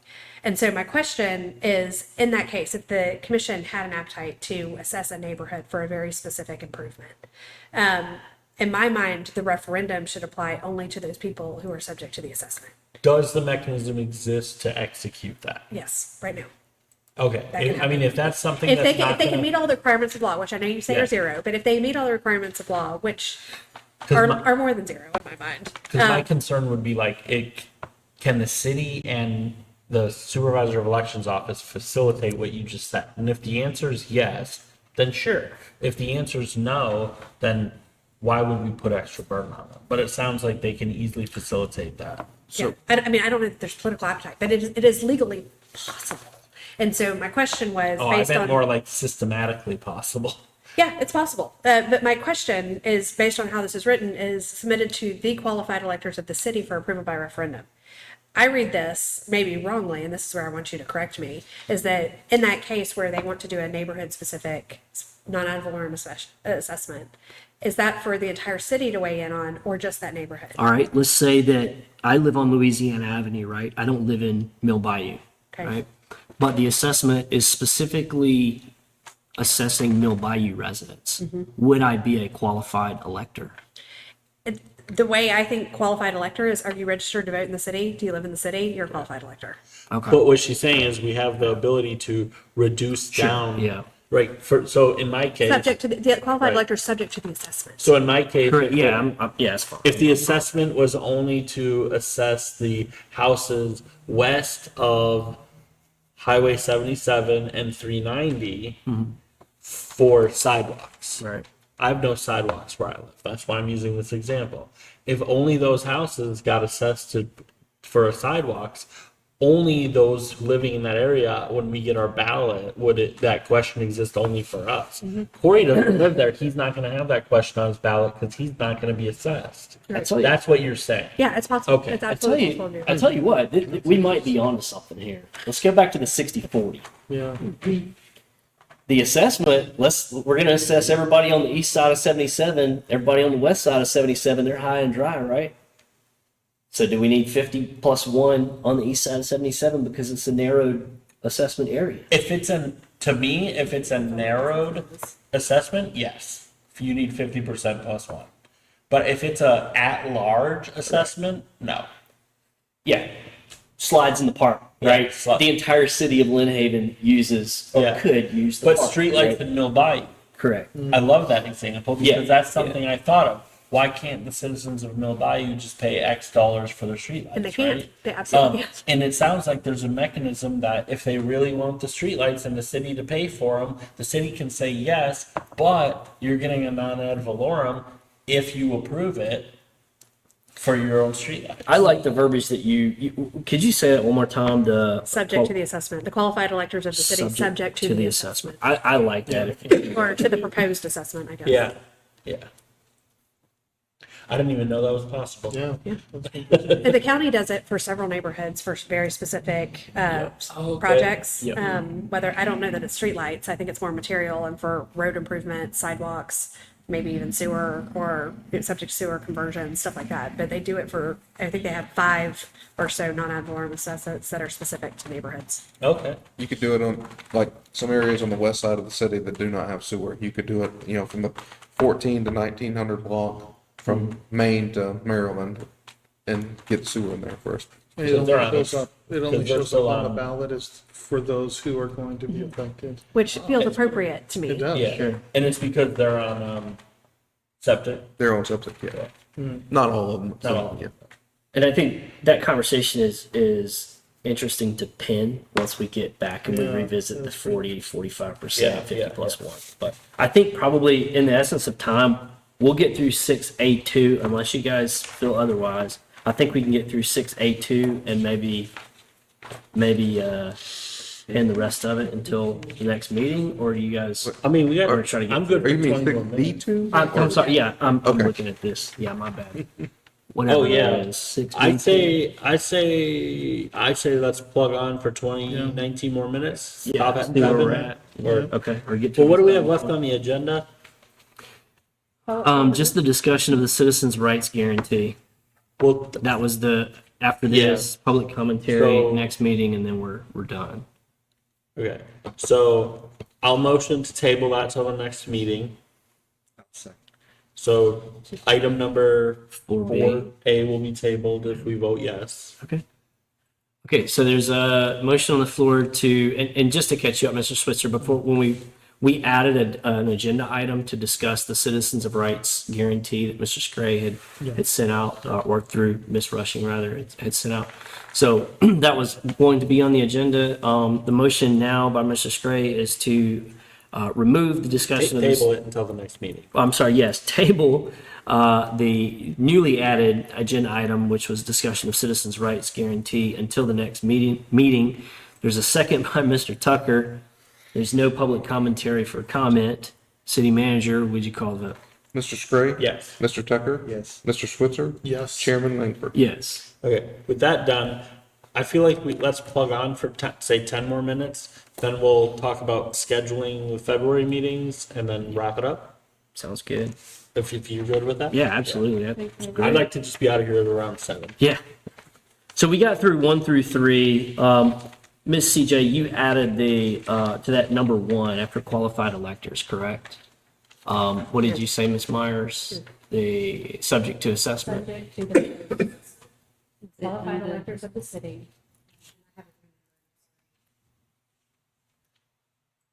So right there, subject. Subject to the assessment, the proposed assessment. So basically, anywhere it says voters throughout, it should be that, what you just said. Subject to. On this non-ad valorem assessment, I would prefer it. because Anywhere it says voters, it should be, Qualified electors of the city are everybody who's qualified to vote in the city So- versus those subject to the assessment if they were ever to do something that was less than citywide. so I think anywhere throughout, we could cover all bases by saying subject to the assessment for all spots, because it's either gonna be at large or specific. Okay. So basically, my suggestion is that anywhere it says voters, change it to Or electors. electors subject to assessment. Electors subject to assessment. That seems like it's the magic phrase. By the voters subject to the assessment in 1, yes. Referendum and majority voter subject to this approval part. Like I don't think it's what you're doing, like as far as word of find and replace or whatever, but yes, in the gist of it. we just need to make agreed. sure we capture it Yeah, everywhere. yeah. Okay. So we agreed on number 2, we're gonna revisit the percentage, as it relates to 40, 45, majority vote, whatever. Is there any other questions or comments on 1 through 3? Of 6A2. 6A1. I will We went through just 6A1 already. volunteer that I had some concerns about the ballot language. I'll clearly state all of those things within 75 words, but I tried it on AI and it can be done. So I have overcome my All right. concern. So we're moving to, hard copy would be 6A2 and up there is at what, 6B2? Starting at 9, ad valorem assessments authorized. Pursuant to this section shall be established for a period not to exceed 4 years. No, I think that's what you just did, didn't we? No, we were cleaning up the okay. 1 through 3. We started on it. Yeah, we started on B2. So do we need to capture, based on the conversation of the April election, do we need to drill down a little bit further in No, paragraph 1 to identify I don't that? think so, because authorized term would be on the authorized term would be on the election. You would say, for example, they would need to say, effective budget year XYZ until budget year XYZ. So, for example, from October 1st, 2025 till September 30th, 2029. That's the authorized term. We use period of performance in my line of work. Same thing. Okay. It's good for this 4-year period. That's it. You're going to have to renew it in April 2029 if you want it to go beyond September 30th, 2029. Yeah. Okay. So I'm good with what it says now. Yeah. Okay. Anybody else have anything on one?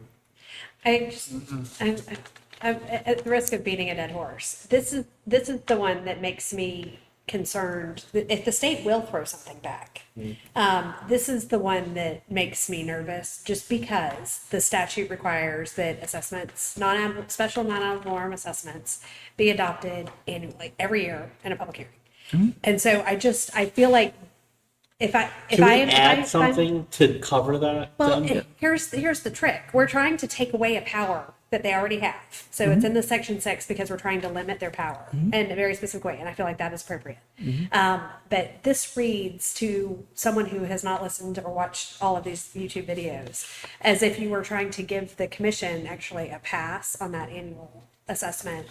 We can adopt an assessment once, and this is good for 4 years because the voter said so. That's contrary to state So law. what if we do a number 4 and we cover it in a number 4 in this section with a sentence that effectively says, in other words that I'm not going to try to generate right now in my brain, but effectively it says the commission still has to do that annually. Well, so I want to, when you get through this entire conversation about non-ad valorem assessments, we'll come back to how we fix that problem. Yeah. So let's pin it for now. I want to identify it because it is a real concern I have. And I don't want you to be surprised when it gets turned back, which I didn't know was a thing. Yeah.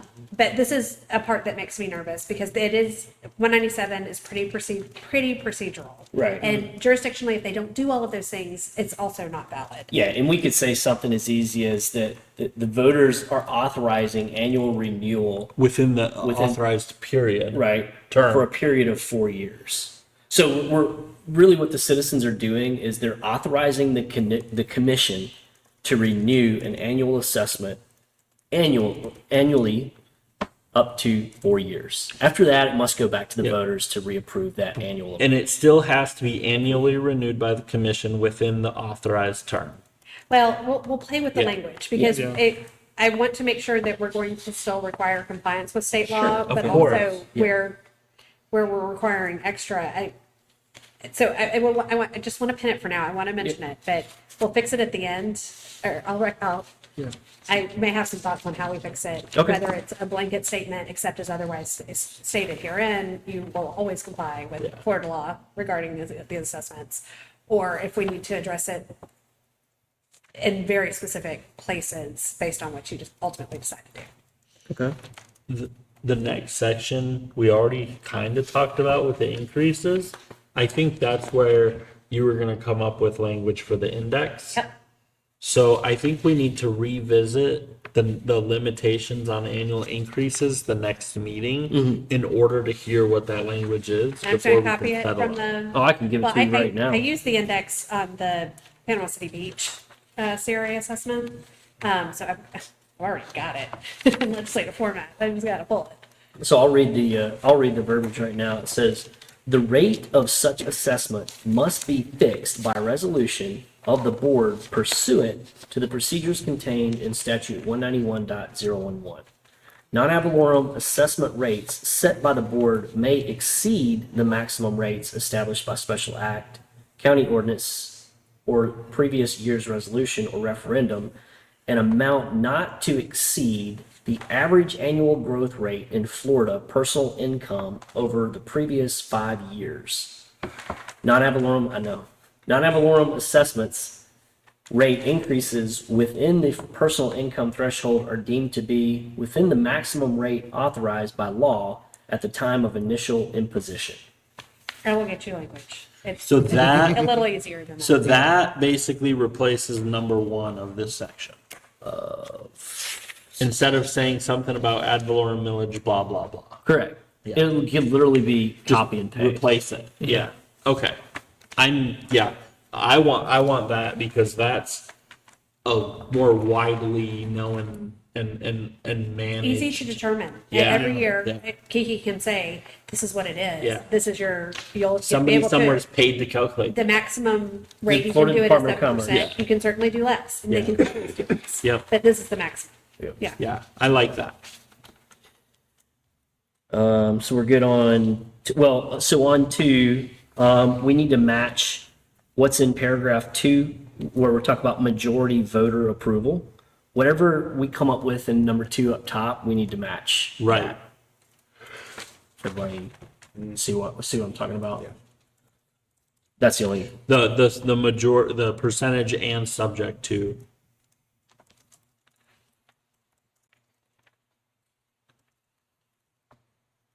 okay. If voter approval or renewal is not obtained, the assessment shall automatically expire at the conclusion of the authorized term. That would be that budget year, right? Well, so from the previous election, like he gave the example of, I believe it was September 29, it would expire on September 29. Gotcha. So the city would then have to come up, either alienate that process or funding or whatever project or whatever it is, or come up with a new way of funding that project, whether it be rework the budget to move or to fund something. I don't know. Yeah. Put stormwater back on the water. I don't care. However you want to do it. Yeah. You got to figure out a dumb way. Yeah, they have from April election until the end of September to figure it out. Yeah. Otherwise, the program just ends and no more work takes place until they figure it out. Yeah. So we already so the next section, we're in paragraph 1. It's making Chris's job harder. So on 6 alpha dash 3 on the hard copy, and then it's 6 bravo dash 3 up there. So paragraph 1, we've already talked about that. The annual increases, it'll pretty much be a copy and paste from the Florida statute. Any proposed increase exceeding this limitation shall be deemed invalid unless separately approved by the voters in a referendum. That also matches what's in the Florida statute, not word for word, but Florida statute does allow fire assessment increases of more than what that index is. It just has to go back to the Right. voters to approve that. So we're not saying that you can't do it. If you figure out, holy cow, we need to increase this thing 200%, you could do that. But guess who has to allow that? The voters. Can we, two things. One, I'd like to hear from the interim city manager on concerns of this so far. And then 2, once we're done hearing his concerns, so we can digest them before the next meeting, I'd like to table the rest of this until the next meeting, so that way we can set the February schedule. So we have that in place. think So we can still get out of here by 7. Is that okay? Yeah, I think that's doable. Okay, Carol? So Mr. Lightfoot, the floor is yours. for the non-ad valorem, for example, so say we had an election last April and this didn't pass, right?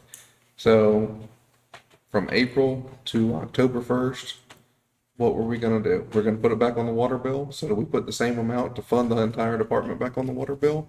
If we do, that's a significant amount every month that people are paying.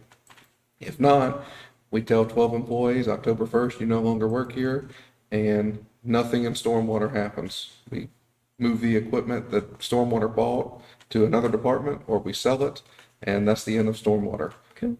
Then what? The examples of the parks and the slides, I think those are great examples for specific non-ad valorem, but something specific as the stormwater and the fire assessment, for example, that funds an entire department. I think we got to go about a different process. Quick question for you, attorney. So far, this all says new. Technically, wouldn't Lynn Haven stormwater be exempt from this? Every year, the assessment is new. It's considered new under the law. Yeah, what I'm saying specifically, wouldn't the Lynn Haven stormwater one not be subjected to this, even if it passed into the charter, because it's already existed? I don't Or think so. it would become, when would it become subject to a voter referendum?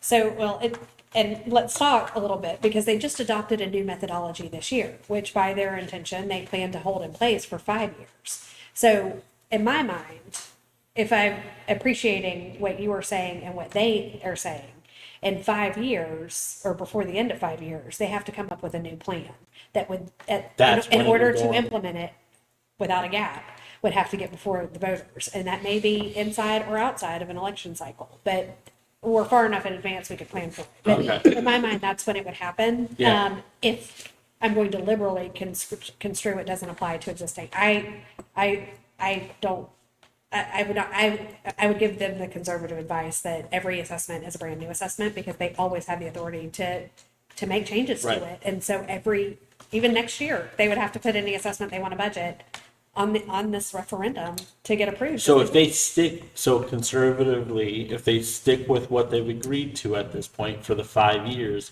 prior to the 5 years, if this were to pass into the charter, is when we as citizens could expect to see this on the ballot for the extension of the Lynn Haven stormwater non-ad valorem. Yeah, I mean, and the reason I want to go conservative is because we do have a new election. We're going to have 3 new members, and they don't have to be bound by that 5-year commitment of the prior commission, and they can do whatever they want. And So understanding that to your concern is from April to October or September 30th. So in April is usually it's the latter half of April. So you're really talking May, June, July, August, and September. 5 months for the city and the committee to either A, find another way to fund said program, or B, prepare to transition out said program, including, well, it doesn't pay for labor though, right? Non-ad does. don't pay for labor? So yes. Okay, This- currently it does. So you transitioning out any staff members and also any projects that were gonna take place would no longer take place until the commission finds a solution or a non-ad valorem would get approved, is what you're saying. Yeah. Are Okay, any I'm of- understanding that concern that you have. stormwater non-ad valorem security bonds, are they pledged for any bonds? No, not stormwater. Because that would also be problematic if in the future, non-ad valorem proceeds were pledged for a bond. So, and I will say, if you look at an organization like a regional utilities, the way they keep that organization going is you keep debt up. Nobody wants the debt. So a smart commission would latch on, go bond stormwater, and then the stormwater assessment couldn't go away. It's true. I mean, that's, True. Bonding will, if you have any funding stream you are worried about, the legislature taking away from you, bonding it is the way to preserve that revenue stream and that authority. So can you enlighten me a little further on that? So, okay, so in the case of stormwater, let's say stormwater just got voted down in April and you had to end it September 30th. You're saying the commission would most likely, if they were trying to preserve it, do what? no, not if it got from April to September, no, they wouldn't go take, but. If they were, it- okay, so it's passed and they're concerned that in 5 years, the voters are gonna vote no on it. I would What would they recommend, do? I would recommend the commission go get a $15 million bond to complete all the projects that we haven't done and drag it out for 20 years. Is that something that is, I guess, how is that mechanism working outside of the approval of the stormwater non-ad valorem? What do you mean, how's it work? So like, for example, if the stormwater non-ad valorem was approved for 3 million a year, and for 5 years, that's 15 million. So what you're saying is they think it's gonna get no vote at the end of the 5 years. So they can go get a bond exclusive of this entire referendum option to be the new mechanism. It's not the new mechanism. The bond would only take care of the projects. So we talked earlier about, we don't The city know, would have an obligation under the bond covenant to continue to assess that non-ad valorem assessment until the bonds are paid off.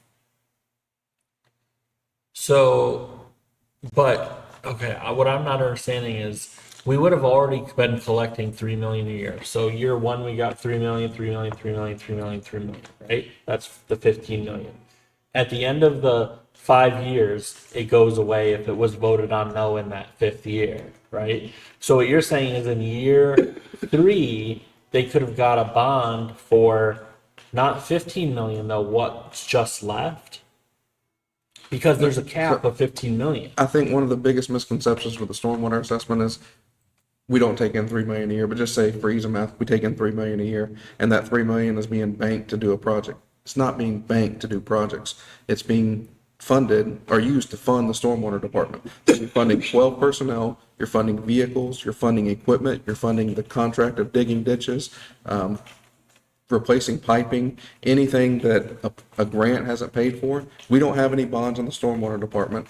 That's why the projects take so long to do. Now, we could go bond 15 or 20 million dollars, and we could do probably 8 stormwater projects by the end of this year. But under this, what he's proposing though is if the non-ad valorem had been previously approved for the 5-year term, or 4-year term, right? Whatever, we'll say 5. So it's approved for 5 years and they do the 3 million, 3 million, 3 million, 3 million, 3 million. At some point, you're saying in that 5-year term, the commission could say, hey, we're gonna bond for $15 million. How does that not already, like, they've already, like, let's say they did it in year 3, they've already collected 6 million. How could you go get 15? Because 15 plus 6 is more than 15. So I take my annual salary and I can go get a $400,000 mortgage. I don't make $400,000 a year. Right, but they would be effectively violating the terms of the non-ad valorem that the citizens approved at that point. Because it'd be more than 15. Here's the way I look at A it. bank may take that risk. A bank may take that risk, and if the bank takes that risk and says, yes, the city needs the project, the commission takes the risk that they get voted out of office Right. by going contrary to the Yeah, voters. yeah. But by approving that bond covenant, which also requires public hearing and all Yeah. of the dog and pony, I feel like at that point, the bond covenant and the rights of the bondholders are going to outweigh the rights of the voters of the city of Lynn Haven Yeah. to prevent that. But So the two things. consequence Whoa, is whoa, whoa, the commission whoa, whoa. gets voted out potentially. Hold on. 2 things. Number 1, you can go take out a bond or try to take out a bond for 30 years if you want to. There's no financial institution that's going to give you a 30-year bond when your charter says in 5 years, the voters may not fund this. And You have to- correct me you if have I'm to- correct me if you I'm have to wrong, but disclose you don't it. have the authority to assess voters if the charter says that the voters have to approve it and the voters did not approve it. I would have a duty to disclose that to the bank, and then they can take the risk. Correct. And I So- can advise them, and they can choose to ignore me. Right. It happens all the time. Yeah. So I just want It's a great concern. I appreciate you bringing it up. So, well, again, I think we talked about it at this meeting and the last meeting. Anytime you put a tax on a ballot, it's likely going to be voted no. So 3 years ago, 4 years ago, the rain that we had last weekend, we would have been working all weekend. We would have had people out with issues. We didn't get the first call out the last rain. We haven't gotten a call out during a rain event in over a year. It's because the stormwater assessment is working. It's funding things to get done. We're digging ditches. We have the vac trucks now. We're cleaning out inlets. We've replaced stuff. There has not been that many stormwater capital improvement projects completed because the money's not there. It's all about the maintenance, and that's what the stormwater assessment is funding. I want to keep talking guidelines. I know we hit 7. Next meeting, I'd like us to continue talking about the guidelines. At some point when we wrap up this non-ad valorem thing, I would like us to discuss thoroughly the differences of these guidelines being in the charter and requiring a referendum vote versus the guidelines existing and the commission can't violate the guidelines without, with no referendum vote, they can implement them, but the guidelines still exist. At some point, I would like to have that debate. Yeah, I think it's a fair discussion to have. I think there's some core things we're going to have to, I guess, discuss first before we get too far in the weeds. But I will say guidelines, I feel guidelines for non-ad valorem, regardless of what we do, there has to be some guidelines put into the charter. Because I agree with you, it's a blank check at this point for the commission. They can decide what they want to do, so. Yep, absolutely. So I think we're probably at a good stopping point as far as the non-ad valorem assessment charter verbiage is concerned. And we will move on to item number 5, since 4 Alpha was removed. For public commentary.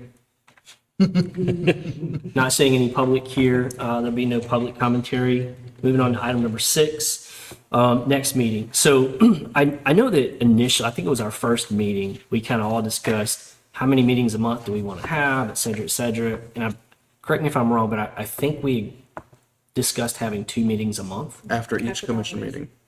Correct. This week we were off because he's gonna be gone next week, so we exempted we switched the 14th to the 7th. I have calendared that our next meeting would be the 28th, but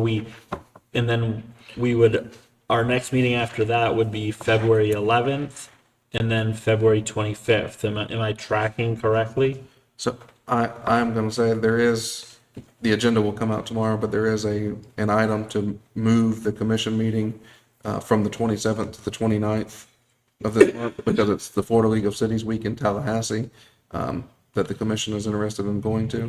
So we will not have a commission meeting if approved Tuesday. We will not have it on the 27th. It will be on the 29th, and we would be coming back into town late on the 28th. So you would not be present if we met on the 28th? I could make it, but would be cutting it close. Would we have availability, given that we've just met this month on the 7th? Would we have availability on the 21st? I'm open to that. I'm okay with 21st. I'm okay with the 21st as well. Okay. And then for February, we have a planned meeting, I think, for the 11th. I'm not available on the 11th. Okay.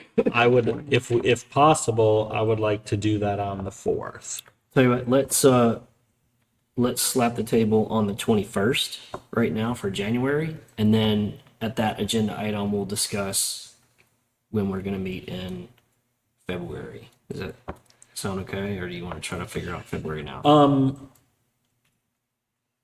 I'm fine waiting. I'm just letting you know now if it's on the 11th or any portion. Basically, from February 5th to February 17th, I'll be unavailable. So if we didn't have it on the 11th, we wouldn't be able to have it anywhere from the 5th to the 17th and me be present. So we could either do it on the 4th or the 18th, is what you're saying. You would be able to. Effectively, yes. Either one. But Yeah, and I'm okay waiting until the next meeting to discuss it. Okay. So next meeting then, Ms. CJ, would be the January the 21st. 21st at 5 p.m.